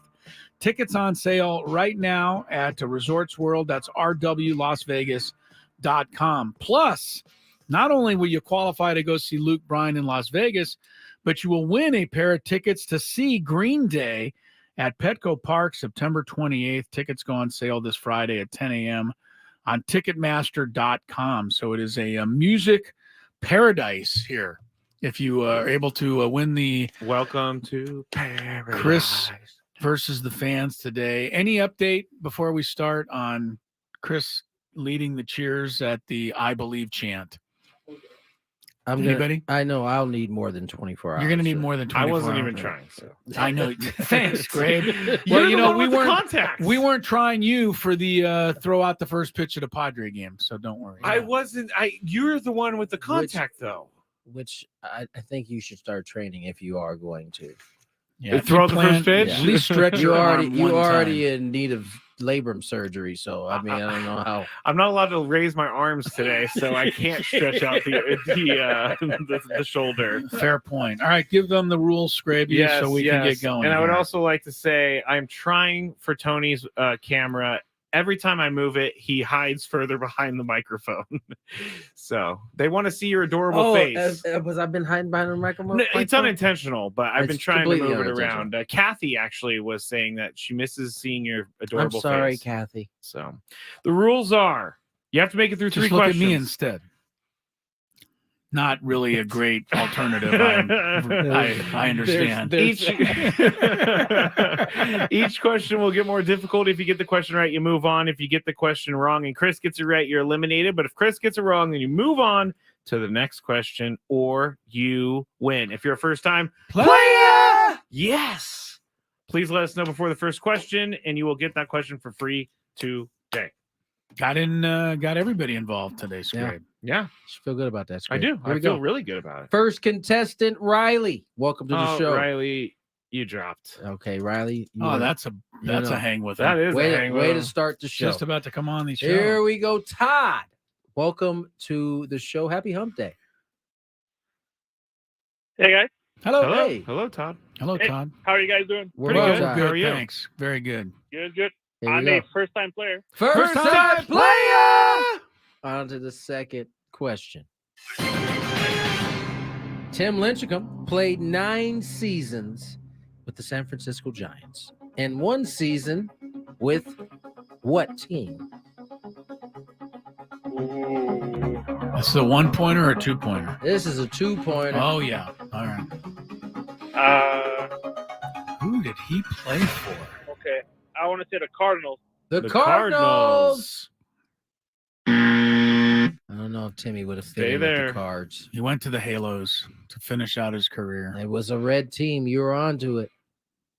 And the Halos is what it is. Sorry, Todd. You did not have a lot of success for the Halos. No. We move to our next contestant. Is he a Hall of Fame pitcher, Tony? No. Not quite. Too short. But he was too short. No, I mean, that's I didn't know his they career had a was height too short. That did sound kind of crazy. No, I think not tall enough. His dominance was too short. You often talk about the 10 a year decade or so. Yeah, he was a little short. He was a little short of that. Yeah. Todd. No, we just had Todd. So you okay? I just deleted it. Let's go to Matt. Matt, welcome to the show. Hey, Matt. Hello, Matt. If they ever have an all 2008 to 2013 team, Tim Lincecum will be the starting pitcher. There you go. That's pretty good call, Matt. Very good. Go. Very good. Here we go. First question. What team is currently number 1 in college football? Shouldn't be, but Ohio State. Shouldn't be. Who should be in your estimation, Matt? I don't know. It shouldn't be, but if you almost lose directors and whatnot, you should fall a little bit. Interesting. That was correct, Skraby. Did you give him a bell? Oh, it was correct. That's what I thought. I said Ohio State. But yeah, he had Michigan on here. Is it Michigan? I thought No. Michigan was number 1. No, Ohio State's number 1. Okay, I'm glad that I panicked. Skraby's bad question radar was like hollering at him in his head. I Googled that the other day, and I guess I looked at an old poll, but I panicked there for a second because I had no idea. Matt, thankfully, some of us love sports in here, and you're all right. We're on to the second question. Which NFL middle linebacker played 17 seasons for one team, won 2 Defensive Player of the Year trophies? It's all 17 years, 1 team, 2 Defensive Player of the Years. Yes, sir. Middle linebacker? Middle linebacker. Ray Lewis. Yeah, I knew Matt. Really good, Matt. He had to talk it through, but he was on it. I kind of figured you knew that. I don't think I would have got that. Really? No, I hadn't arrived at Ray Lewis yet in my mind. So good on Who were Matt. you considering? I started with Mike Singletary. I went to Dick Butkus, and I knew he didn't play long enough. And I went to a few other names, but I hadn't got to Ray Lewis. So see, his Rolodex at middle linebacker is a lot longer than some of us. Good point. He was working his way back into that 2000 area. Yeah. Here Good we job, go. Mike. Question number 3, Mike. Or Matt. I'm sorry, Matt.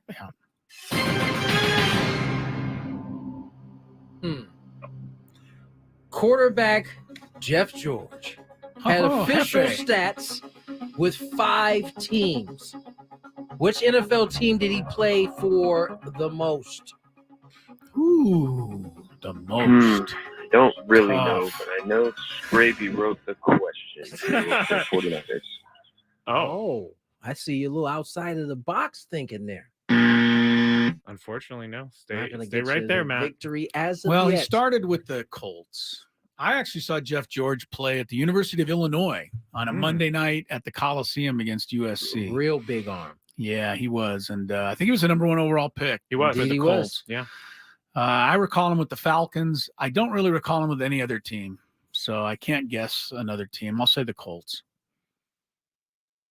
Oh, sorry, Matt. I got lucky. Good plan. I wasn't Matt. really Good sure. plan. Matt, I nice wasn't work. really sure. Yeah, Matt was good. He played 5 seasons with the Colts. Jeff George, I remember him, but I was a little too young. Was he a hothead? Yes. Okay. Did he wear out his welcome in places? I don't know that he was a hothead. I think it seemed like, and I was young, but it seemed like he wore out his welcome because he didn't have any passion. It's like the opposite of a hothead. Ah, so he was just he was a guy people wanted to show that he cared more. A little bit. I think that was kind of, and he was just kind of known he was always known as a kind of a disappointment for a number 1 overall pick. But to be honest, he was better than a whole lot of other number 1 overall picks have been. I mean, he wasn't that bad. I do recall Dion baiting him into throwing a pass and land and taking it 90-something yards. Let's go to our next contestant, Anthony. Welcome to the show. Great name.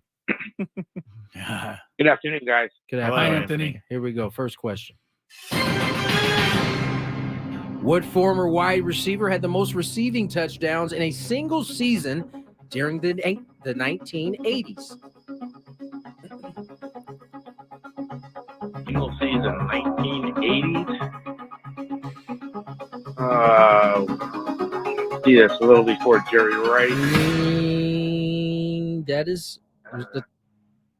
Yeah, I'll go with Rice. I can't think of anybody before that. Tony helped you out, but that's all right. That's a winner. I thought he said Jerry Rice. He came up with Jerry Rice. He did. Yeah. Jerry Rice had the most receptions in every decade. I was about to say, retired, I think. Question number 2. Except for when he played with the Seahawks, the Raiders, the Broncos, all those weird teams. I don't know. He got to the Super Bowl with the Raiders. He did. 2002. Him and his deep braids that he had. Yeah. He was looking a little different by then. In professional bull riding, Oh, my goodness. how long is the cowboy expected to ride the bull in order to score points? How long is he expected to ride it? Yes. I'll say 10 seconds. 10 seconds, he says. Just missed. Oh, so you Of know course, Chris knows this. I do. It's 8 seconds. It is. Yeah, Yes, they had a indeed. movie by that Yeah, name. they're 8 seconds. That's why I came up with the question, to be honest. Sorry about that. All right, All right, Anthony. Tiebreaker. Oh, he wants to go to a All right, little one more. Oh, Not he a little wants to early, do but one more. Here we A little go. early. It's not a little early, but one more. Leo, welcome to the show. Hey, how's it going, guys? It's going Pretty well. good, Leo. Here we go. First question.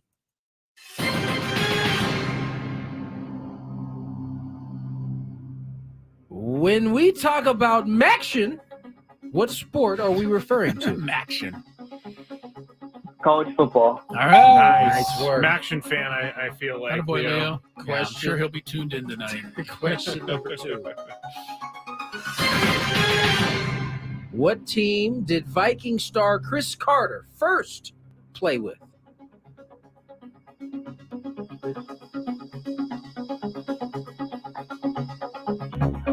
Guess it should be former Viking star. I'm gonna go the Falcons.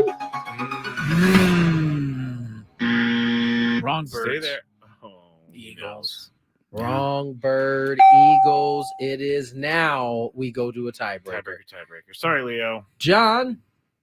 No, hold on. We got to come up with a category. Don Money. Oh, my former manager. Was he really? Yes. Former baseball man, former Brewer and Philly, Don Money. Yes. Good infielder back in the Man. day. Was he a good guy? He, you know, Did you like him? I did. I Good. did. I my first year, because I didn't know what I was getting into, I didn't necessarily like him. But the second go around, I had learned to appreciate him by good. He was All a good right. man. Don Money. Don Money. Yeah. Ready? That's a good last name. Don Money is the grandfather of, somebody on the Diamondbacks. The Monopoly guy? Shut up. All right. All right, Here we go. I got Don Money pulled up, so go for it. Call on our next contestant. Next contestant, John. Do you know how the tiebreaker works? Yes, he does. I do. All right, John. Here we go. All right, Chris. Don Yes. Money played 16 years in the major leagues. Okay. How many times did he walk? Oh, my good. My kid. My goodness. Let's see. 16 years. I'm going to say about 50 would make 800 walks. I'm going to say a little more than 50 walks. I'm going to say 900 walks. 900 walks. John, is the actual answer higher or lower than 900 walks? Lower. Lower. Said that with confidence. Is he did. correct. He got it. He got it. Nice Don job, Money. John. Stay right there. I'm gonna confirm No your applause information. for you I'm today, going right John. there. You get I'm going nothing? right there. You get nothing. I like it. Usually, Chris, you're very good at these guesses, but in this case, it was 600 walks in his career. Okay. All So- right. So he didn't walk that much, No, Don Money. he didn't. Swung the bat Guess so. back in the day. Guess All right. so. Very good. All right. Congratulations to John. He takes down Chris versus the fans today. He'll qualify for that the tickets to Luke Bryan, and he'll win the tickets to Green Day. So it's a good day for John. And more Gwynn and Chris coming up after we check some traffic here. From the 97.3 The Fan Traffic Center, here's Kelly Danick.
2:25 on the clock. Tony Gwynn Jr., Chris Ello, Matt Skraby, short segment here.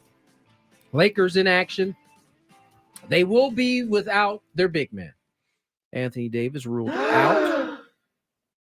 I didn't know if that was that being facetious right there, or was you? I don't know. I was going to throw an "I told you so" in, but that would just be piling on. I mean, they said he had a hangnail yesterday, so I figured he'd miss a couple games.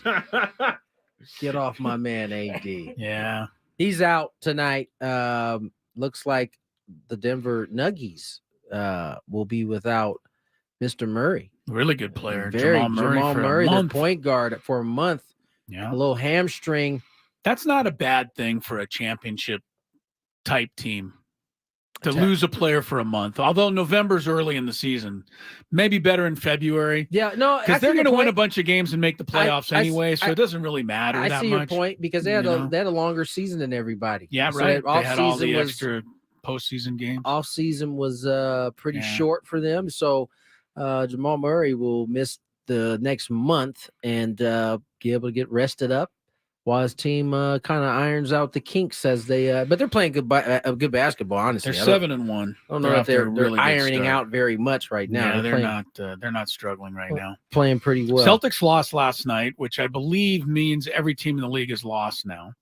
There'll be no undefeated seasons. Was that the case beforehand? Huh? Not everybody had lost. I believe the Celtics were the last to lose. The Wizards and the Grizz are the only teams with one win so far. Man, Grizz are 1-7. Yeah. And they just paid their best player a bunch of money, and he's going to miss how many? 25? 25 games? John Morant? 30 games. 30 games. Oh, it was 30. Wow. Yeah, it's a long time. I actually kind of forgot about him. That's a good thing. That's a good thing. It was not, for him. It's not a good thing for the Memphis Grizzlies. For the Grizz, yeah. This is a team. This is a team that prior to him getting into trouble was a team probably headed to at least a Western Conference final. They had that kind of team last year. But then they got all their other guys hurt.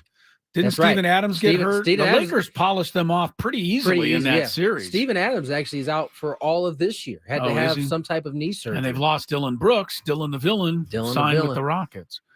But that's interesting. The two worst teams in the NBA so far, the Grizz and the Wiz. I don't know. I just thought of that. It had a good ring to it, didn't it? Yes, it did. Did you have some comments you wanted to get to from AJ? From AJ. Preller? Yeah, AJ Cassavell actually. He was at the GM meetings. AJ Cassavell of they will hire a manager at some point. Yes, MLB.com. He didn't say that, did he? I thought AJ Preller said that. Preller said, "quote We'll make a decision here at some point." Yeah. Some of the other topics they talked about with AJ Preller on Juan Soto, AJ said the two sides are going to continue the possibility of an extension, but he acknowledged that, quote, Juan long-term, Juan on a one-year deal, that brings different dynamics. We understand what that means for a roster, both short and long-term. Also on declining the Martinez and Waka options, he said, quote, the first move of the offseason, we weren't comfortable at those price points. We're very open to those guys coming back. And then AJ Preller also confirmed that Ruben Niebla is going to be back as pitching coach for next season. I would say that's the biggest news of the bunch. I would say so too. Yeah, I mean, people are going to be really happy to know that. I didn't even know it was an option for him not to. I didn't either, but he's under contract. But maybe he would have gone with Bob Melvin. Well, there might have been some manager that said, "Hey, I'm only coming in if I can bring my own pitching coach." Yeah. So I'm kind of glad to hear Ruben Niebla will be back. Ruben is He should be back. He's really, really good. Yeah, he did a nice job. Really nice. All right. Well, I think that's good, Scrape. Thanks. That's really good stuff there. Let's get to break. Okay, let's Man, get to is break. that good? I got to tell you, when you talk about timely, hard-hitting information, I don't know where he's going. He's got it. That's it. No, I'm just giving you credit. All right, thank you. Trying to give you credit. You can't even accept it. Well, I'm just very, very cautious Well, about we've already gone on this. He doesn't trust anybody. I don't. So that's not a huge thing. I don't. All right, let's go ahead and get to break. When we come back, you'll get to hear from Skraby even more. I got some great topics today, Tony. So he says. I got some great topics. First one is there's one Padre I think you cannot trade by any means. No matter what. This is a tease, isn't it? And I will tell you in the Big Five next on 97.3 The Fan. Previously on the John Cantera Show. Here's my problem, and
football situation.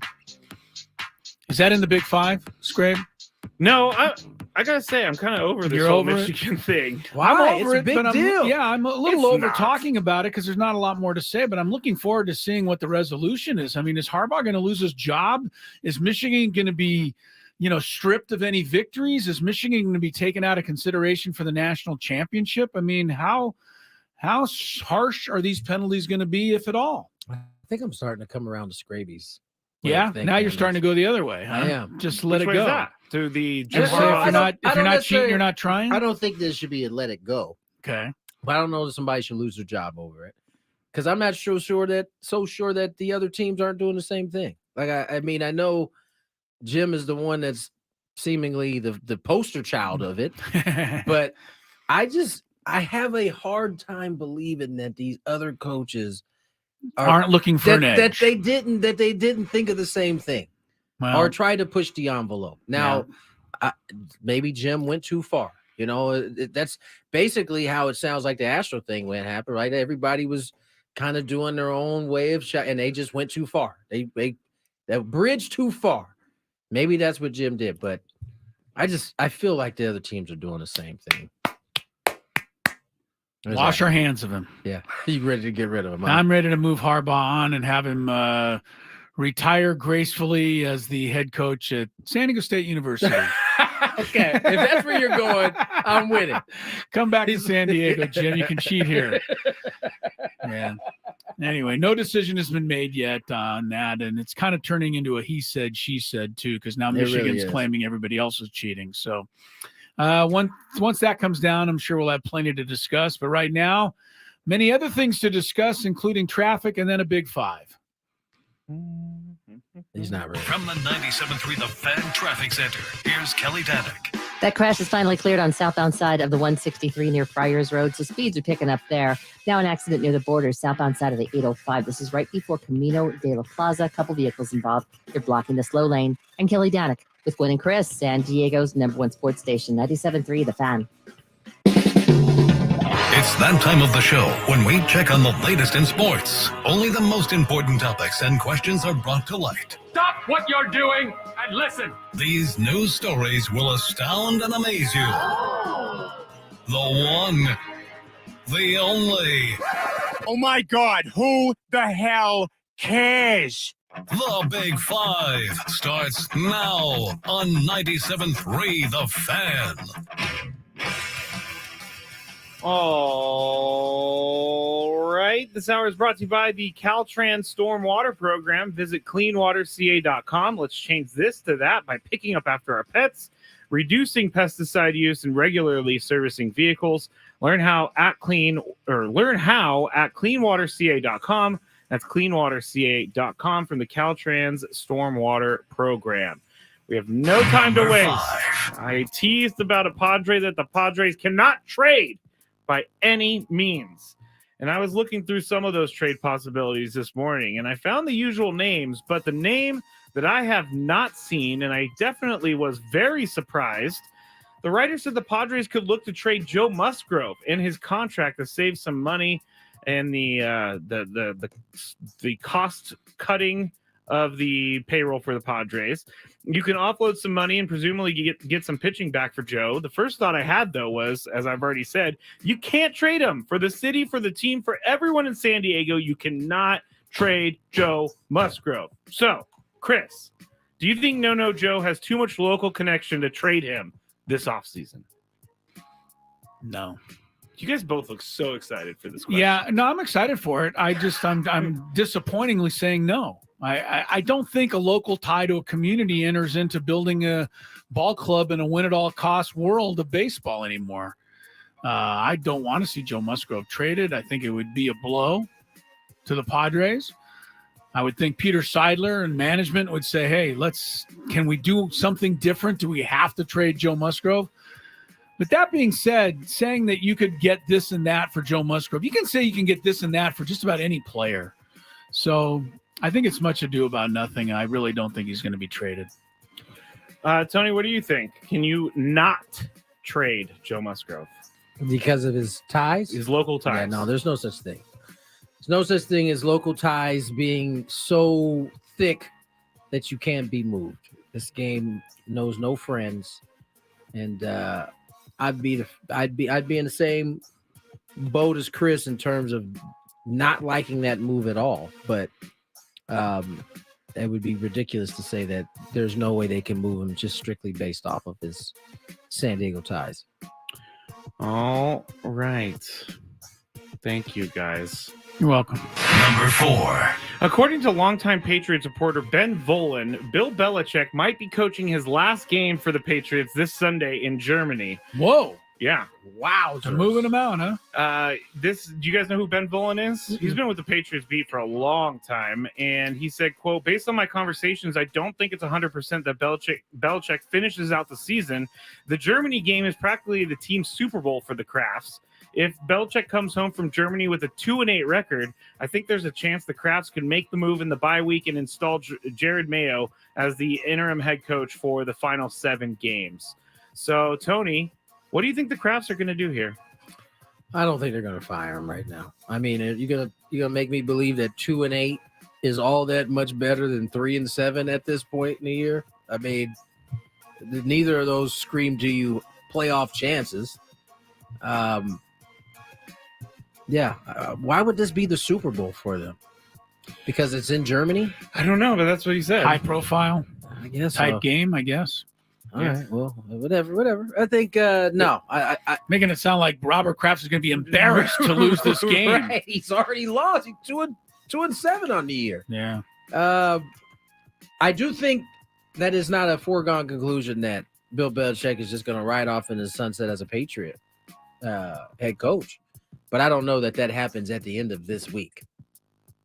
Feels very short-sighted. I mean, I thought the same thing, but Ben Volen wouldn't put this out there if it wasn't on his radar. Chris?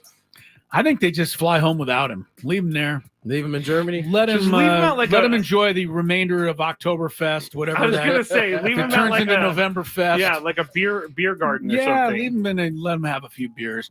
It's interesting. I think there's a lot of Patriot fans that kind of think it's time for Belichick to go. And I saw a post the other day that he's 11 games under 500 in his career in games that Tom Brady doesn't quarterback. So all of a sudden, Bill Belichick doesn't have a clue. Yeah, and it's really, really not fair. I mean, this guy, came up with so many different ways to win with so many teams that, probably had no business winning at all. And Brady's now getting all the credit, and I just think that's revisionist history. If I was Robert Kraft, and I think he's a pretty, other than his sordid trips to some of the massage parlors in South Florida. Yeah, I think Robert Kraft's a fairly class owner. And I know that sounded weird, right? That did. Yeah, but I just don't see him firing Bill Belichick after everything that the guy did for him. It doesn't seem like it would leave a good taste. Yeah. Number 3. Yesterday, we played a clip of Hal Steinbrenner talking about the Yankees bunting more. Today, we have a clip of GM Brian Cashman talking to reporters about whether or not they're going to change their internal processes. And he kind of went off on a strange tangent. Here it is. First and foremost, on the out, I want to make sure, and I think it's been put out there. So people talk about we're analytically driven, right? Do you know where the least large, we have the smallest analytics department in the American League East? Is that a shocker to you guys? We have the largest pro scouting department in all of baseball. Is that a shocker to you, to everybody? Shouldn't be, but no one's doing their deep dives. They're just throwing ammunition and bullshit and accusing us of being run analytically. Analytics is an important spoke in our wheel, but it should be in everybody's wheel, and it really is an important spoke in every operation that's having success. There's not one team that's not using it. We're no different. But to be said we're guided by analytics as a driver, it's a lie. But that's what people want to say. I know I can't change that narrative. All I can continue to do is say bullshit, not true. But I will, guarantee it's important, and we utilize it along with our pro scouting opinions, along with our amateur scouting opinions. And yes, sometimes we do better and sometimes we do worse with some of our. All right, so that's what Brian Cashman said to reporters yesterday. He had a long conversation, and it was very interesting, the whole thing. But my question is going to be for you, Chris. Why is Brian Cashman so mad? I guess I could say, why are the Yankees front office so mad? Or why is the Yankees? Well, it sounded like he's tired of all the misrepresentation that goes on in the New York media. And you got to understand that, first the New York media has, newspapers like the New York Times. And then the New York Times has tabloids like the New York Post. And as much as I respect John Heyman, who works there, and some other guys, the New York Post does not have high standards when it comes to printing information. They'll put practically anything in there and then deal with it later. And, you got the Daily News, you got Newsday. I mean, everybody's competing. Everybody's trying to get a story first. I think every now and again it gets frustrating to work for the Yankees and, be on top and be picked apart, especially when you have a season like they did. So I can understand in that city how it could wear you down. All right, Tony, why do you think the Yankees front office is so mad the last couple days? I think it's exactly what Chris said. I think about how often as a player, when you're in the locker room, you'll be watching Sports Center and something will come out that 1,000% is not true, but it is said with such confidence that a lot of people believe it. And I'm sure that's what Brian Cashman is doing. Because I've heard that about the Yankees as well, that they are so analytics driven that no one can make a decision without it, basically.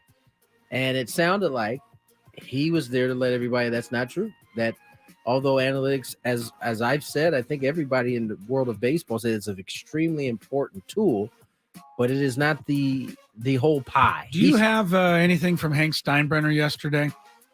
Hal Steinbrenner? I mean, Hal Steinbrenner from yesterday. I can go. Would it take you a long time to get it? I don't think so.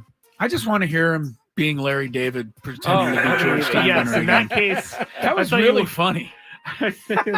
In that case, I think it might be a little bit more difficult. I thought Okay. you needed the audio. I'm going back to yesterday's thing real quick. But yeah, I think he was just probably tired of false information out there. All right. Yeah. All right. Here is Hal Steinbrenner yesterday. Or Larry David. In just 1 second, being angry about bunting. Here we go. Yeah, I'll give an example. So one thing that was discussed in August is bunting. I mean, I think Aaron Boone thinks that we're not teaching the young players to bunt enough. That's all I need. I can't listen to the whole thing. It's just Larry David being George Steinbrenner. It's perfect. Every time I watch that video, I feel like he's just taking shots at Aaron Boone for whatever reason. Aaron feels like we're not bunting enough. Yeah, that's pretty and he sounds annoyed that they're gonna have to teach people how to bunt. So it's just how it Give you goes, an buddy. example. Aaron thinks we're not bunting Aaron enough. thinks we don't bunt enough. Number 2. All right. The New Orleans Saints announced on Monday that Got to have the calzone, George. That's the Steinbrenner right there on Seinfeld. The New Orleans Saints announced Monday that the Pro Football Hall of Fame reached out to request some memorabilia from Taysom Hill's uniform after his historic performance against the Bears, making room for Hill in Canton after he became, and this is how it was written in the article. Tell me. Roten can't Did I just say be a word. Roten? You did. You honestly did say Roten. We're gonna need And if that. you don't make a promo out of that one, I don't know what you're gonna do. Good old Roten. It was Roten. I did say Roten. Where did that even come from? But this is how it was written in the article that I got this from. It said in Canton after he became just the first third player in pro football. What does that mean? First third? Is that a mistype? He was the first what? First third player. That's definitely a mistype. Yeah, I don't get that. So he became just the third player in pro football history to score 10 times as a passer, rusher, and receiver in their career. He might be the first. No, Who Frank Gifford did. Frank Gifford threw 10 TD Was passes that Roten in back the book day? too? That was Roten somewhere. It was written down in the history books, that's for sure. Okay. Hill's touchdown catch against the Bears was the one that finally sealed the deal. I don't even remember who went first, so I'm just going to say Tony. What kind of player is Taysom Hill going to be remembered as? A versatile player that was good at, or was okay at a few different things, but not good at necessarily any of them. I mean, that's a pretty good explanation, honestly. Chris, how are we going to remember Taysom Hill? He went to BYU. I refuse to remember. Oh my gosh. Sorry, don't remember him. You don't remember him at all. By the way, a bad start for Wemby and the Spurs in New York tonight. They're trailing in the first quarter, 13-0. to rock. Yeah, to rock. So not a good start for the Spurs. Anyway, go ahead, Skraby. No problem. Number 1. So Cam Newton was asked recently about why he went with the number This one is great. when he was drafted by the Panthers. And I learned today that he never actually wanted to be number 1, but former Panther Jimmy Clausen forced him into it. Listen to so this. Here is Cam Newton telling this story of how he became number 1. I don't even want number 1. Man, Jimmy Clausen, we cool now. Jimbo. He's like, you want it, you got to pay for it. I was like, cool, how much? He said $1 million. I said $1 million, bro? I said, bro, people don't make $1 million in a lifetime, let alone I'm going to give you $1 million just for a number, bro. So I thought he was playing. Comes back and said, okay, bro, I talked to my people. We'll do it for $750,000. I said, oh, you for real? I hung that phone up. True story. Hung that phone up. I called the equipment man. I said, I'm rocking with number 1. I made an oath to myself. I said, that will be the last time Jimmy Clausen will ever be heard of. And he was right. Jimmy Clausen has been pretty much forgotten at this Wait, point. what ended up happening? He got the number for free? No, he wore took number 1. He wanted number 2. He wore number 2 at Auburn. Yeah. Jimmy Clausen had been drafted the year before, so he had it. Yeah. Said you got to pay him $1 million for the number 2, or I 700. see. Or he. Oh, Jimmy Clausen had number 2, which is what he wanted. Okay, Right. that confused or me. $750,000 is what he lowered it to. Jimmy Clausen, man, that guy had some serious issues. What? I guess he got in bar fights at Notre Dame. Oh, he was the yeah, kind of guy that walked yeah, around yeah. and said, "Don't you know who I am? I'm Jimmy Clausen." Oh, is this true? Oh, yes. I'm going to be the greatest thing ever. And he was one of the worst quarterbacks in NFL history. Listen. That's all I remember. I've heard him of as. guys getting Rolexes that and those are expensive gifts. But I've never heard of $1 million. $750. We still have no idea what Will Myers got from Blake Snell for his number 4. It wasn't $750. It wasn't that. So the question is, Chris, do you think Jimmy Clausen asked for too much? I think if you're going to give up your number and that $1 million, if you really want to, that's worth giving up your number. Yeah, for, it was $1 so million. worth it that you got nothing, and now you were just you could have and you angered Cam. You Newton. could have got $50,000 out of that for And a you- number. And you look like a schmuck. More importantly, Yeah. I like that's my answer. It's just Jimmy Clausen's a schmuck. I like That's how all Cam I have for you. says, "Oh, you're serious?" Because if someone told me $1 million too, I'd be like, "Haha, what's the real number?" Right. And they're like, "No, $1 million." I'd be like, "Okay." That's crazy. Jimmy Clausen. Please. Yeah. So you angered Cam Newton into taking your job and basically making number 1 what he's synonymous he with. was on borrowed time anyway. Jimmy Clausen. It was his second year in the I'm league. saying though, Jimmy Clausen wasn't like the greatest college player. Not really. That's why he got drafted when he got drafted. I hate to put it this way, but who's worse, Jimmy Clausen or Matt Barkley? Jimmy Clausen. Okay. Matt I Barkley trust at you. least had some start. outstanding college career. Oh, I was talking pro career. They were both. Probably Matt Barkley's still in the league. He's Is a he? backup. Yeah. Oh, well, that tells me everything. There's your answer. Yeah, that tells me everything. All right, that's it for the Big Five, guys. Right on time. Thanks very much. Oh wow, you hit it right on the mark. You guys Good got for me you, into my. Skrabe. You guys with the assist for getting us into the segment early enough, and we got through it all. Very good. Happy hour's coming up, and it will include a brand new segment called the Fantasy Sports Court. Yeah, I can't wait. Do not miss that, among other things, when we return.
With plenty of nonsense in between. Oh, look! Here comes our fearless producer! Gwynn and Chris starts right now on 97.3 The Fan. Into the happy hour we go. Tony Gwynn Jr., Chris Sello, Matt Skraby. Just getting you through a Wednesday. Happy to be here afternoon. in the happy hour. Knicks currently up 24-10. Lakers getting ready to tip off against the Houston Rockets. Talking some Padre baseball. We've covered the possibility of a manager being hired today, tomorrow. At some point. Friday, Saturday, Sunday, Monday. That much AJ point. Preller is willing to tell us. We They do will know. hire a manager at some point. That is a quote from the general manager today. Among some other news, 6 Padres have been made finalists of the All MLB team. Oh, yeah? Yes. As you can imagine. That's a new thing that happened about 3 like years 3 years ago. ago. I remember Kirby Yates was the all MLB reliever. That's right. So probably Fireman 4 of the years year. ago then, yeah. Well, but I mean, he was named the best reliever in all of baseball. Yeah. It's an award that people aren't yet paying attention No. to, but I still think it should be an important award to win. I think it eventually will be. I think Yeah. Major League Baseball has to do a better job of maybe highlighting this award a little bit more. But yeah. all MLB is likened to all NBA Or all pro. all pro. Yeah, because what we refer to players now in Major League Baseball by all-star appearances. But an all-star It's a appearance, first half as good as award. it is, yeah, it's just a first half award. What if you hit 40 home runs after July? Not going to help you make an all-star team. No. But it could help you make an all-MLB team. So So- what final? Blake Snell, let me see if I can guess. Let's see if you can guess. Oh, okay. Blake Snell? Ding. He's a finalist for all MLB. Josh Hader? Ding. Finalist for all MLB. How many finalists are there? 6. No, but I mean, how many do you position? There's a bunch. There's a bunch. Okay. Soto, got to be in there. Ding. Juan Ding. Soto. Ding. How about Fernando Tatis Jr.? Ding. Yeah, finalist for all MLB. Yep, right field. Well, I don't know that, Manny, I'll just say Manny. Ding. Really? I got Finalist. I got one to go. Yeah, I want to go. Well, it's no. I guess I got to go to Xander. No. Ooh. No. Skraby's so happy to play the buzzer. Listen to him. Why don't you play the long version of the buzzer? Since I only got 83% right. Who's the other? One more guess? You're forgetting an award winner. I am. Oh, Hassan Kim. There it Yeah. is. Hassan Kim. That good is for your him. 6th All MLB finalists. All right. Now, who are the finalists with? Did they have that? I only saw the Padres finalists. Do you have? I have the whole list. the whole list. Give us the whole list. Yeah. So first base is Pete Alonso. So he says, Pete Alonso, Yandy Diaz, Freddie Freeman, Paul Goldschmidt, Josh Naylor, Matt Olson, Christian Walker. All at first base. All at first There'll base. only be one. Only one selected as the best I'll first take baseman. Matt Olson. Okay. Yeah, 54 home runs, 139 RBIs. I'll go with him. He only has one stolen base, though. That It's doesn't gonna hold matter. him back. Come on. It's going to hold him back a little bit. Oh my gosh, he only has one stolen base. He can't play anymore. Second base, Ozzie Albies, Jose Altuve, Luis Ariz, Nolan Gorman, Nico Horner, Hassan Kim, Ketel Marte, Marcus Semien. Luis Ariz had a pretty good one. He did, but I bet you 354. Semien will You win. think it'll be Semien? He was a finalist for MVP, so I'm going to say that he'll be the winner But here. isn't his I'm gonna 276 say Ozzie average? Albies. Okay. Ozzie Albies at 280, 33 homers, I like 100 Ozzy. plus RBIs. 109, 13 stolen bases. Marcus Semien, though, hit 276 during the regular season. Does that Nobody hurt him cares at all? about batting average. Unfortunately, no one Corey cares Seager about hit 263 in the World Series. He's still the World Series MVP. Good He also point. had like 800 homers. And I know. I think he deserved it. I'm just saying. So you guys Batting are average saying isn't a big Marcus deal Semien anymore. is going to be the winner. Chris there. thinks Marcus Semien. And you think Ozzie Albies. I think That's Ozzie Albies. All right. right. Shortstop would be Orlando Arcia, Bo Bichette, J.P. Crawford, Gunnar Henderson, Francisco Lindor, Corey Seager, Dansby Swanson, Trey Turner, Bobby Witt Jr. I'll take Corey Seager's Seager. Also a finalist, isn't he? Yeah. He hit MVP 327 finalist. this year, 33 homers, 96 RBIs. Who was the other one? You said Dansby was in there? Dansby, Trey Turner, Bobby Wood Jr., J.P. Crawford, Bo Bichette, Francisco Lindor, Gunnar Henderson, Orlando Arcia. That's actually a closer one. I'm gonna say J.P. Crawford. J.P. Crawford, okay. J.P. Crawford. I'll stick with Seager. You're gonna stick with Seager, all right. I am. Here's a third base: Nolan Arenado, Alex Bregman, Jake Berger, Matt Chapman, Rafael. It's Devers, right? Yes. I always forget. Rafael Devers, Josh Young, Manny Machado, Isaac Paredes. I always forget that guy's name too. Mm-hmm. Jose Ramirez and Austin Riley. I think. Give me the third base. Give me the top list. The top is Nolan Arenado, Bregman, Berger, Chapman. Chapman's gonna win it. I think Chapman's gonna win. Okay, Chris, what do you think? I think it'll be Austin Riley. Okay, my pick. yeah, 281, 37 home runs, 97 RBIs. Manny Machado Sounded like he had a lot more home runs than that because every time he hit the ball, you talked about how he was on your fantasy team. He definitely helped me win a fantasy title. Did you win the fantasy title? Really? I thought first I've heard of it. See, sometimes I think I wasn't aware of that either. First I've heard of it. All right, let's go to catcher. We got William Contreras. We got Wilson Contreras, Jonah Heim, Ryan Jeffers, Carl Sheffers' long lost son, Sean Murphy, Cal Raleigh, JT Realmuto, Adley Rutschman, and Will Smith. I'll say Heim. I didn't get the very end of the last five. Sean Murphy, Cal Raleigh, Realmuto, Adley Rutschman, Will Smith. God, I hate to choose another guy that was on your fantasy team, but I'll take Adley Rutschman. That's right, baby. DH, Yordan Alvarez, Bryce Harper, JD Martinez, Shohei, Marcelo Zuna, Brent Rooker, Jorge Soler, Justin Turner. Brent Rooker ended up with 30 home runs last year. Yeah, I know. As soon as he got out of San Diego, he started to hit home runs. Shohei Ohtani, I would have to take here, although the other guys are all pretty good. Yeah, with the DH. I think that Tony would agree. Shohei for the DH. That's all right, outfielder. You get to choose three here. Ronald Acuna, Randy Arozarena, Cody Bellinger, Mookie Betts, Corbin Carroll, TJ Friedel, Adolis Garcia, Nolan Jones, Aaron Judge, Stephen Kwan, Josh Lowe, Chas McCormick. Okay, I'm going.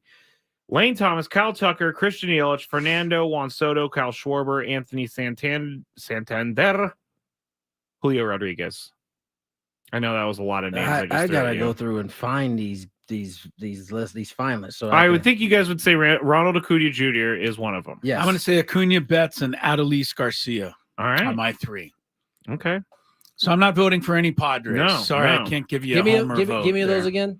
I'm gonna take Acuna and Betts, and I need to hear the ones.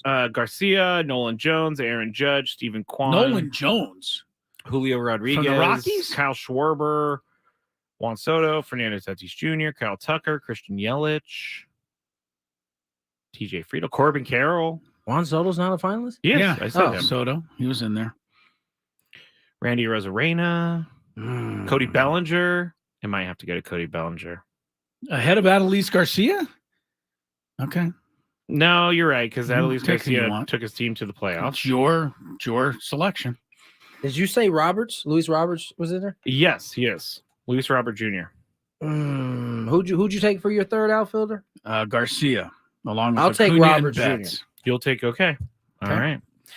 Then starting pitcher, you get 5. I'm not even going to name 5. Yeah, I'm not going to name all of them. Can't name them all. I'd say Garrett Cole, Blake Snell will be 2. Okay, those are both on the list. I can't think of all the American League guys, so I'll just go with. Yeah, I'm not going to go with any American League guys. I'll just go with, the National League. Zach Gallen, Evaldi. I'll go with I'm going with National League guys. I know.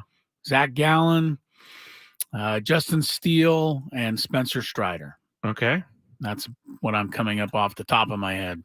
All right. I'll go those two in Blake Snell and Cole. Okay. I'll say Fromber. Valdez. I'll say 3. Zach Eflin. Nah. American League Evaldi, didn't Luis have Kevin Castillo. Gossman. Gossman's on Are the you list. going Yeah. with American League guys? And it's not American League. That's all MLB, right? Yeah, it's everybody. Okay. Yeah. And then let's throw Pablo Lopez is there. Shohei Ohtani, the pitcher. Oh, he's in the running? Yes. Yeah. Oh, Okay, then there I you got to go. put him in instead of one of Shohei. my guys. All right. Last one is the relieving pitcher. The relieving pitcher. Sorry, relief pitcher. That's what's written down. Hey, Kathy on the stream said she liked written better than written. So thank you, Kathy. You should use it more often then. You get two, and people were going to tune in and think, what is this guy talking about? You get two choices, and there's a lot of choices. Do you think Josh Hader makes it? Yes. Okay. Another closer. Who else do you think?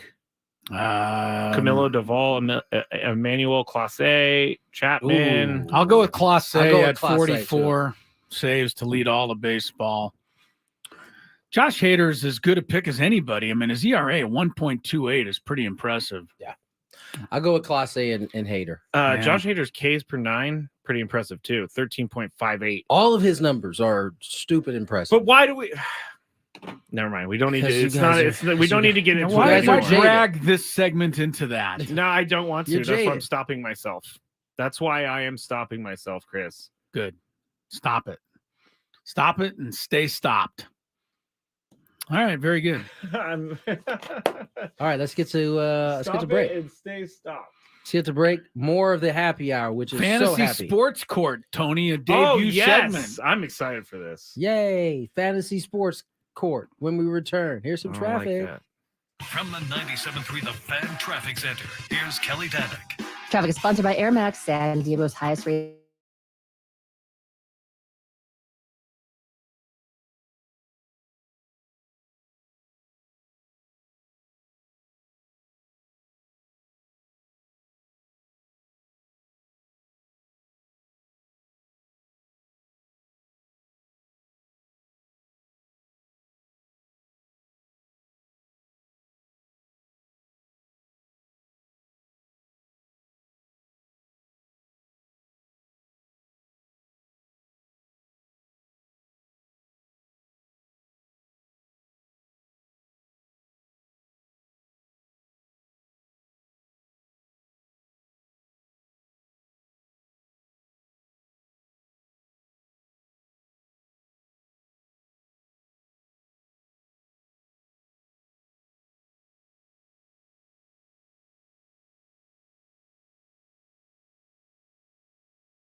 the Odyssey Studios today, the Odyssey Palace. Odyssey.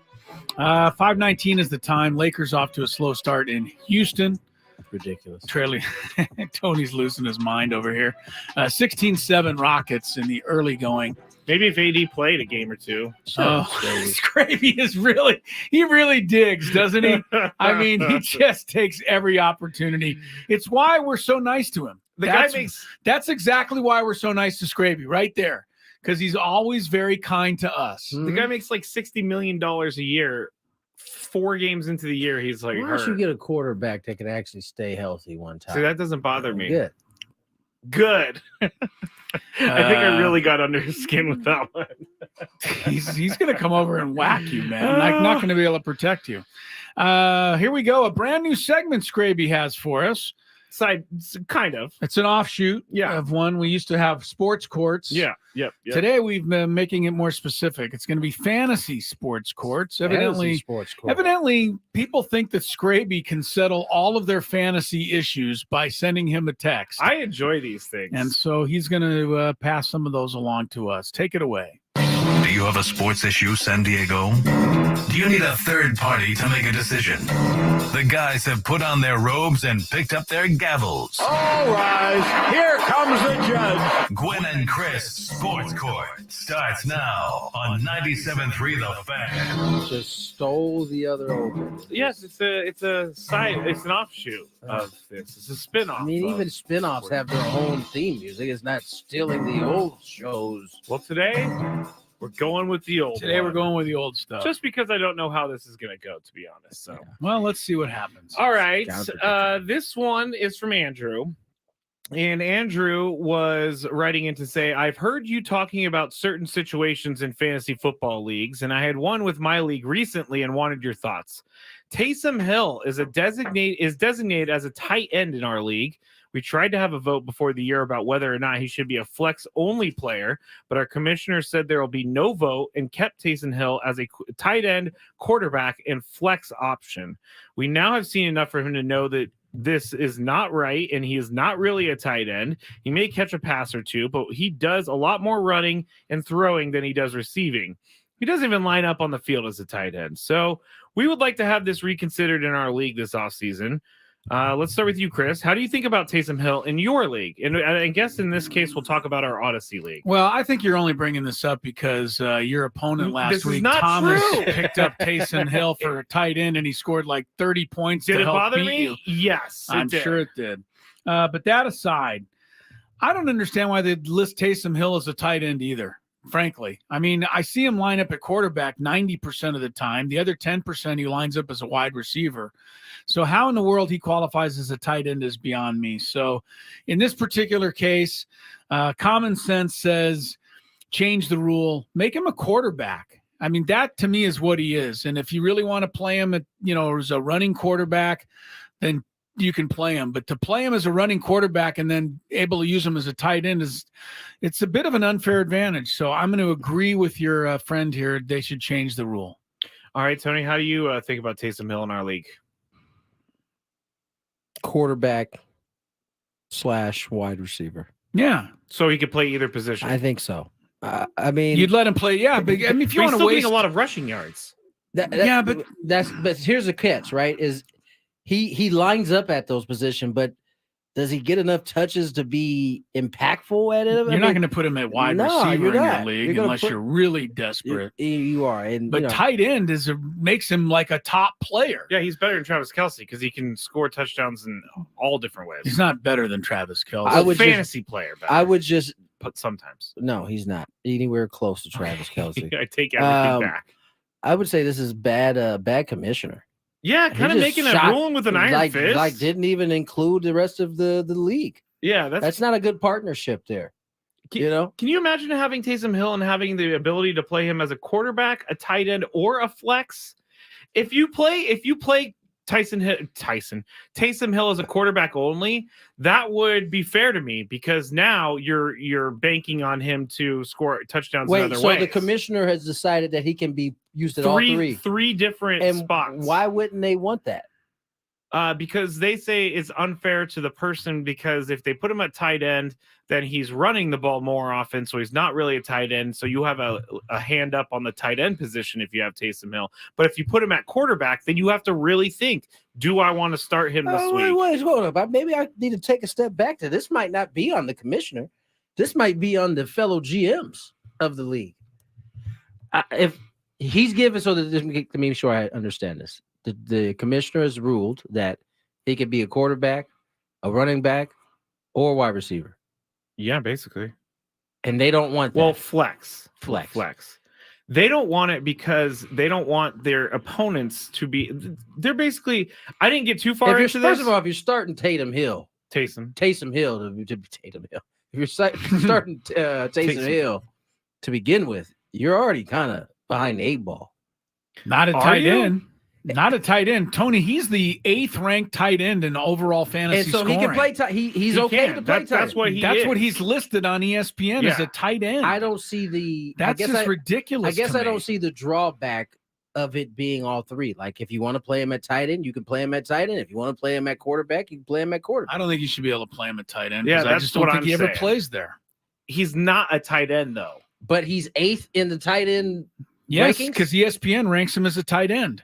That's all he is on the ESPN. I'm sorry. When you said he's 8th, he's not 8th due to the numbers. He's just 8th of where they put him. No, he's 8th in scoring. Or in scoring among tight ends.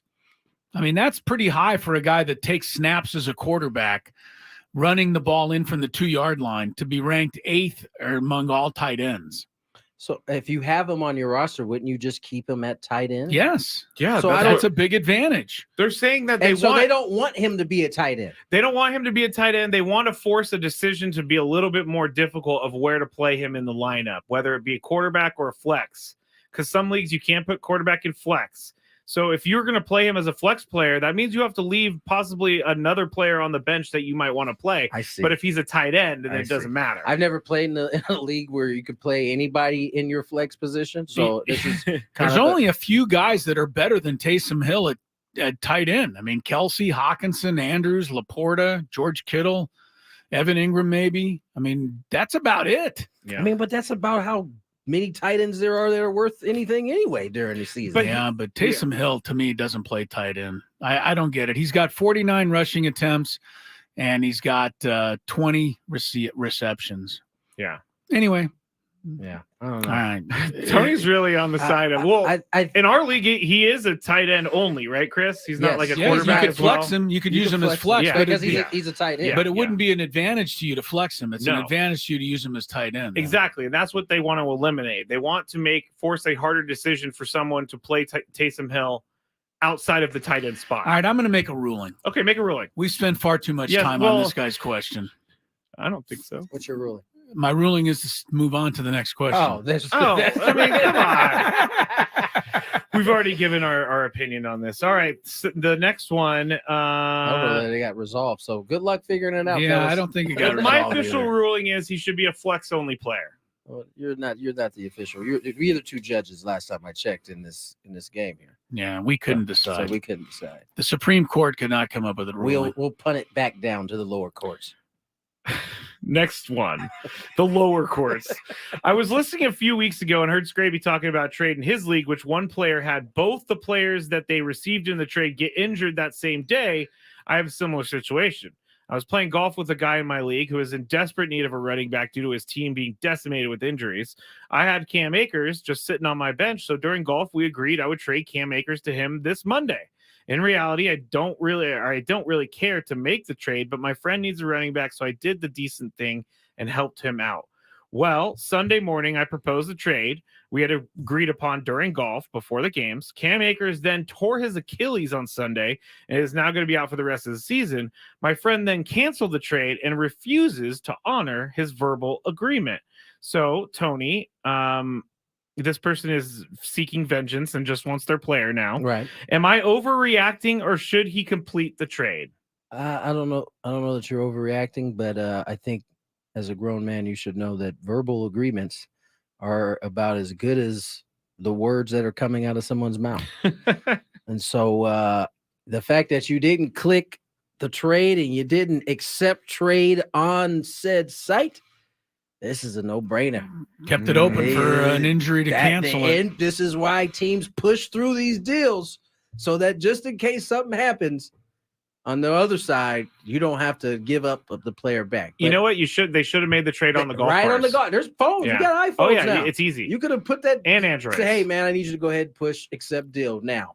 Right now. He should have. Yeah, I didn't even think about that until right now. But yes, he should have forced the trade. What do you think? It is a fair deal for my man to be like, you know what? The player you were sending me got hurt. I'm good. Chris? I mean, that's it. I mean, if in the NFL, the Vikings had agreed on Monday to trade Cam Akers to somebody, and then Cam Akers tore his ACL, the Vikings, would, and the other team wanted to cancel the trade. You know what I mean? I do. Like they wouldn't be able to make the trade anymore. No, you're right. So they missed their opportunity. They should have traded him before the game. Yeah, they should have done it on the golf course. They should have accepted the trade before on there the could golf have been course. any injury at all. Just you made the get trade, dog. verbally. Let's do it on the next tee. You're right, Tony. That's what should have happened. All right, the final one we have. I'm not right. Just Tony. That's right, Chris. You are. You're very right in this whole thing. Thank you. This is the last one for today, but it goes like this. My fantasy football league has gone through a ton of turmoil over the years. We started as freshmen in college and are now at year number 13. It's a 12-team PPR league, and 8 of the original 12 are still in it. My team's not very good, so I've been fielding trade requests, but I'm really stuck at what to do next. I love this league and want to go on for 50 years, but one of the new guys who has been in the league for 2 years contacted me and told me he would give me 10% of his winnings if I traded him one of my better players.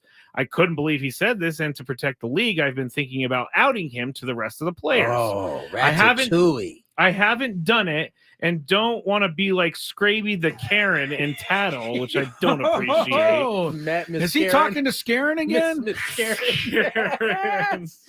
But what would you do, Chris? I would tell the guy directly that I'm not going to, take his offer, and I would just leave it between us.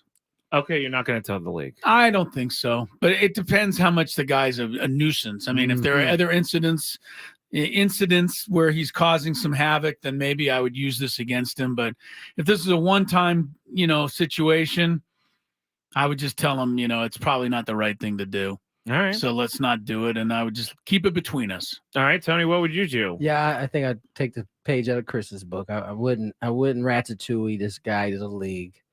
I would let him know, hey man, I'm not down to cheat or to help you win. But 20% of your winnings? 20%, 10%, 50%. What does the guy want? He wants you to just put a guy on your roster? Don't you think that's going to get everybody else's antenna I up? assume, as how I read this, is that it's going to be a trade, but it's not going to be a fair trade. Well, it's going to be a passable trade. If it's not a fair trade, no one's going to agree to let you do it anyway. That's the beauty of at least the league we play in. Right. We have veto power. You could veto a trade. I don't know. That's a good question. I don't know if they have veto power, but I would say don't go down that route, man. This new guy may not even be in the league in a couple years. And you guys find out that you were up to some shenanigans, you may get kicked out too. You said you want to be in it forever. See, that's what I feel like is going to happen. If the guy doesn't say anything to the rest of the league, and then down the road they find out that this did happen, he gone. But what about me? Like, am I gone too? Yeah, you participated in the cheating. You got you got to go. All right, well, that's our first edition of Fantasy Sports Court. Hope everybody liked it. Those were difficult ones, man. Anthony on the stream said flex or quarterback only for Taysom Hill, so we're on the same page about that. Okay. Keeping It Real says if he can do it, let him.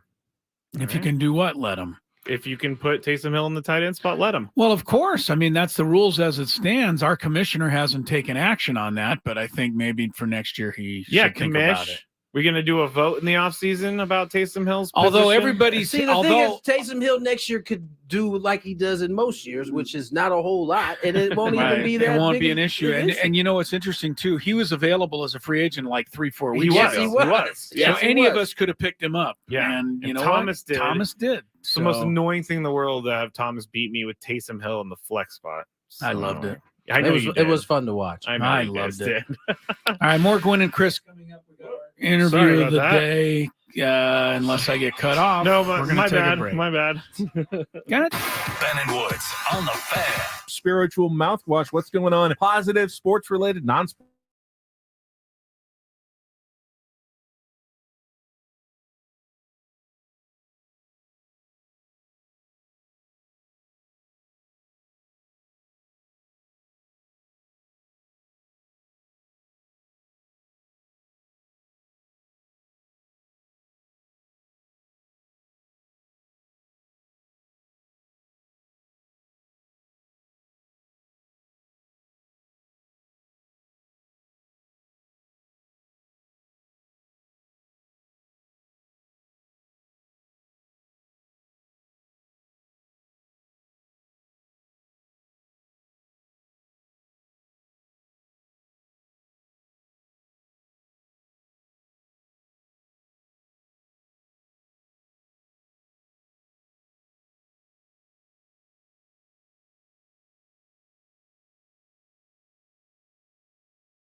Rockets.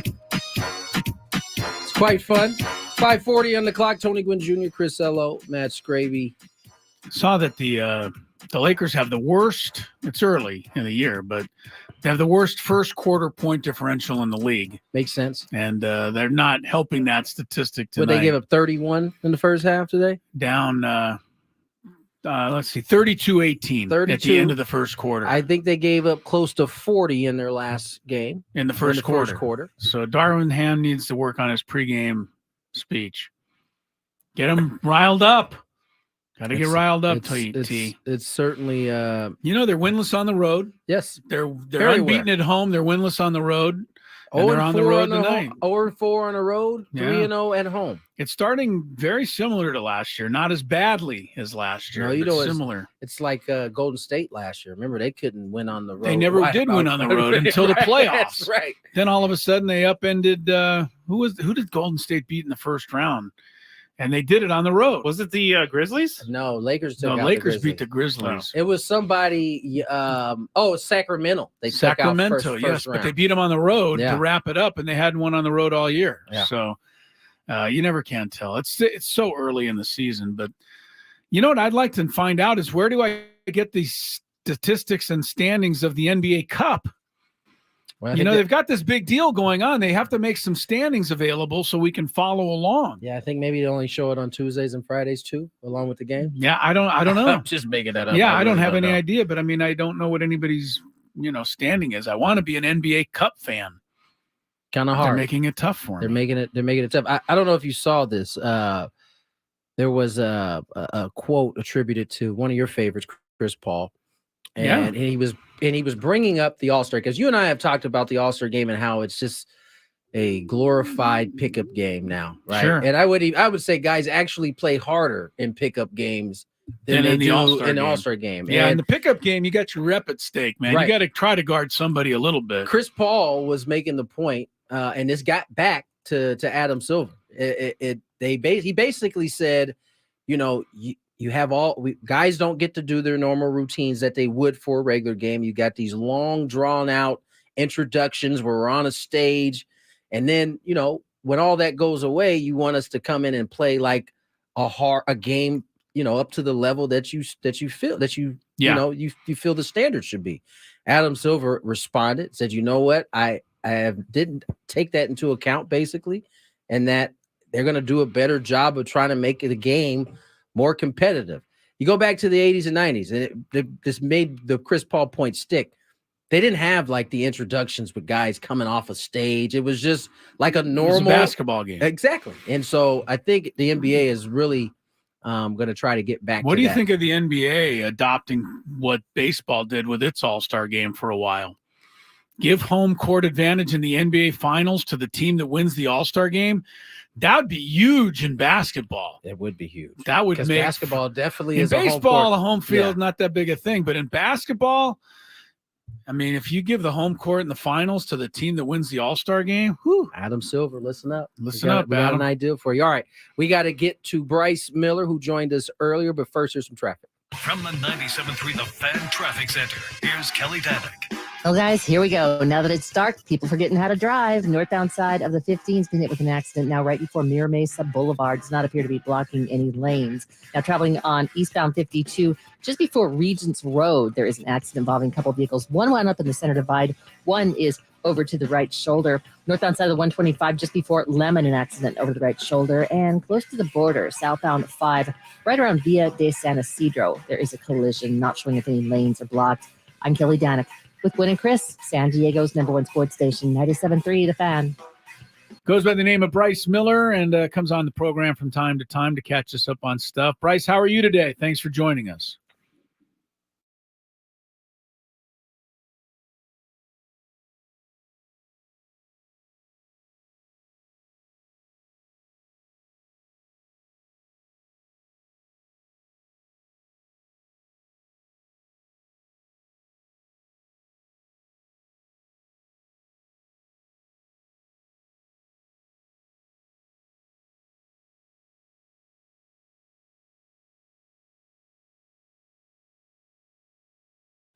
What say you? They got close to getting to a championship game on their home field, but they're unable to take advantage of it. Yeah, I mean that legitimizes the Wave on the sports scene by saying they're part of the curse. So sure, why not? Yeah, I mean it was a missed opportunity, a chance to play for a title in your own backyard, and they had that available to them, and weren't able to get it done. So they had a good season. They won the regular season title, but yeah, sure, San Diego curse, I'll buy it. Yeah, why not? Bryce, obviously, that Wave loss comes on the heels of a bunch of other weird things that have been happening here in San Diego in terms of their sports team. Padres in search for a new manager at this point. My good friend Skraby here is quite worried about the time it has taken, but they seem to be kind of locking in on some guys that are in the organization and maybe a couple out. Yeah, I think the delay has something to do with David Ross being surprisingly available, and Kevin Acey, my colleague at the UT, has reported that they want to at least explore that option in terms of they've already interviewed obviously the 3 still available candidates, but that could explain the delay a little bit. But you've also got the complication of the GM meetings and free agency, and the off-season moves are going to start to pile up here pretty quick, and all of it on the timeline together it's better to kind of more cleanly move into this, as you're starting to recruit and try to sign pitchers and do the kind of things the Padres need to do this offseason. It'd be nice for them to say, hey, here's our new manager. Do you want to talk to this guy a little bit? But right now they're not in that position, but you got to think it's any day now. And I mean, it almost has to be. Bryce Miller is with us from the San Diego Union Tribune. Bryce, who would you like to see, or what kind of guy would you like to see as manager of the Padres? And B, do you think the fact that they haven't made a decision yet could have something also to do with the fact that AJ Preller's out there kicking the tires on some names that have not been mentioned yet? You never know. He's a tire kicker, that's for sure. There's no doubt. If he sees a tire, he's going to kick it. I'm on the record of saying, of the available candidates we knew about, this was pre-Benji Gill, but Mike Schill, not just the experience, but although I think that's significant, he's won with Cardinals. He's been with an organization like that made it to the playoffs and won every year. So that, he's proven he can do that at that level. And I think that's important, especially after the Padres went through a couple of first-time managers. That might be through no fault of Ryan Flaherty's. That might be the negative that will chase him a little bit. That, could he be Jace Tingler 2.0? That's not really fair to him, and maybe he would do a great job. But I wrote a column that said I think experience matters, and that's true. And Benji Gill is a really interesting in the middle kind of choice with what he did in the WBC with Team Mexico, and so it gets interesting. And as you said, the chief tire kicker's out there, so you don't know what tires are in jeopardy. Bryce Miller joins us here, Union Tribune, and Bryce. Aside from having to pick a manager, all of a sudden the rotation and the bullpen has gotten a little bit lighter. That's on top of already needing to kind of fill out the roster on the position player side. And that's on top of the decision about Juan Soto. Now, I think that's probably not high on the priority list considering he signed up through this year. But those other things, specifically the pitching side, is kind of a new thing that has popped up. Yeah, and all of that is on top of the Padres needing to cut some payroll. Right. At least that's our understanding of their plan. And, I think the dominoes it just becomes harder and harder to imagine them, keeping Juan Soto if they need starting pitching and needing it, not one starting pitcher, not 2, possibly 3 at this point. So how much can you invest in any one player, even if he's one of the best hitters of his generation? If you don't have a rotation, it makes it trickier. And so I think all those things are kind of interconnected. But yeah, I think, and I've said I was one of the first ones to write, I think they should trade Juan Soto in this offseason. And that was before the rotation got as fragile as it is. But you could probably easily go out there and get 2 potential starters out of a deal with Juan Soto. And how do you not consider that? I mean, there are other needs with this team. What do you look like in center field, DH? What's the situation at first base? But first and foremost, you have to have pitching. And right now they need that. And once you kind of stir in the financial piece of it, it's hard to imagine Juan Soto here next year. But again, you never quite know what's going on in AJ Preller's head and where they're at financially. But because of the overages and the loss of the TV money and no playoff revenue, there's a lot of reasons to say they've got to be very, very smart and strategic in this offseason. Bryce, how much do we know about the health and the input coming from the ownership and Peter Seidler right now? I mean, I think all of us are kind of concerned on a personal level that he's all right. Yeah. And also concerned on a team level that, some of these things may have happened this year. Some of the, the issues that were reported may have been cleaned up had Peter Seidler been able to pay a little closer attention or at least be a little more hands-on. What do we know about Peter Seidler's ownership of this team moving forward? That's a really fair question because of all the decisions and the decisions that he generally triggers. We don't know much. Peter, knowing him away from the spotlight a little bit, he's very private when it comes to personal things, health, family, those sort of things, which you respect that, but just kind of that vacuum of not hearing from him on some of these big decisions is a little bit concerning. I don't think there's any other way to kind of frame that. And it's just unclear where he's at health-wise and how that impacts what they're doing with the manager, how they're making decisions about payroll. What does that mean with Juan Soto, as we just talked about? I mean, it's such an important offseason, but you raise a point that I think is most important. You just hope, first and foremost, above absolutely everything else, that he's doing well and heading the right direction, because this is a guy who just hasn't been, an advocate and a cheerleader by reaching into his own pocket to try to make this a winning baseball city.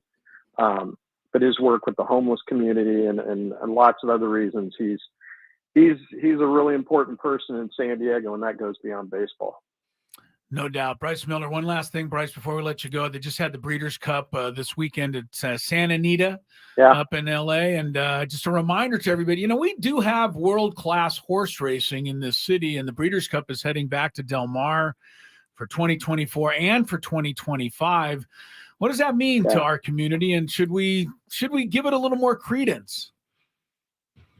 Well, it's a big deal on a couple levels, and one, the Breeders' Cup hasn't. And for those who are unfamiliar, the Kentucky Derby is the Super Bowl of horse racing, but I always kind of compare the Breeders' Cup to like the World Series, because it's inning by inning, race by race, and it gets the drama kind of builds.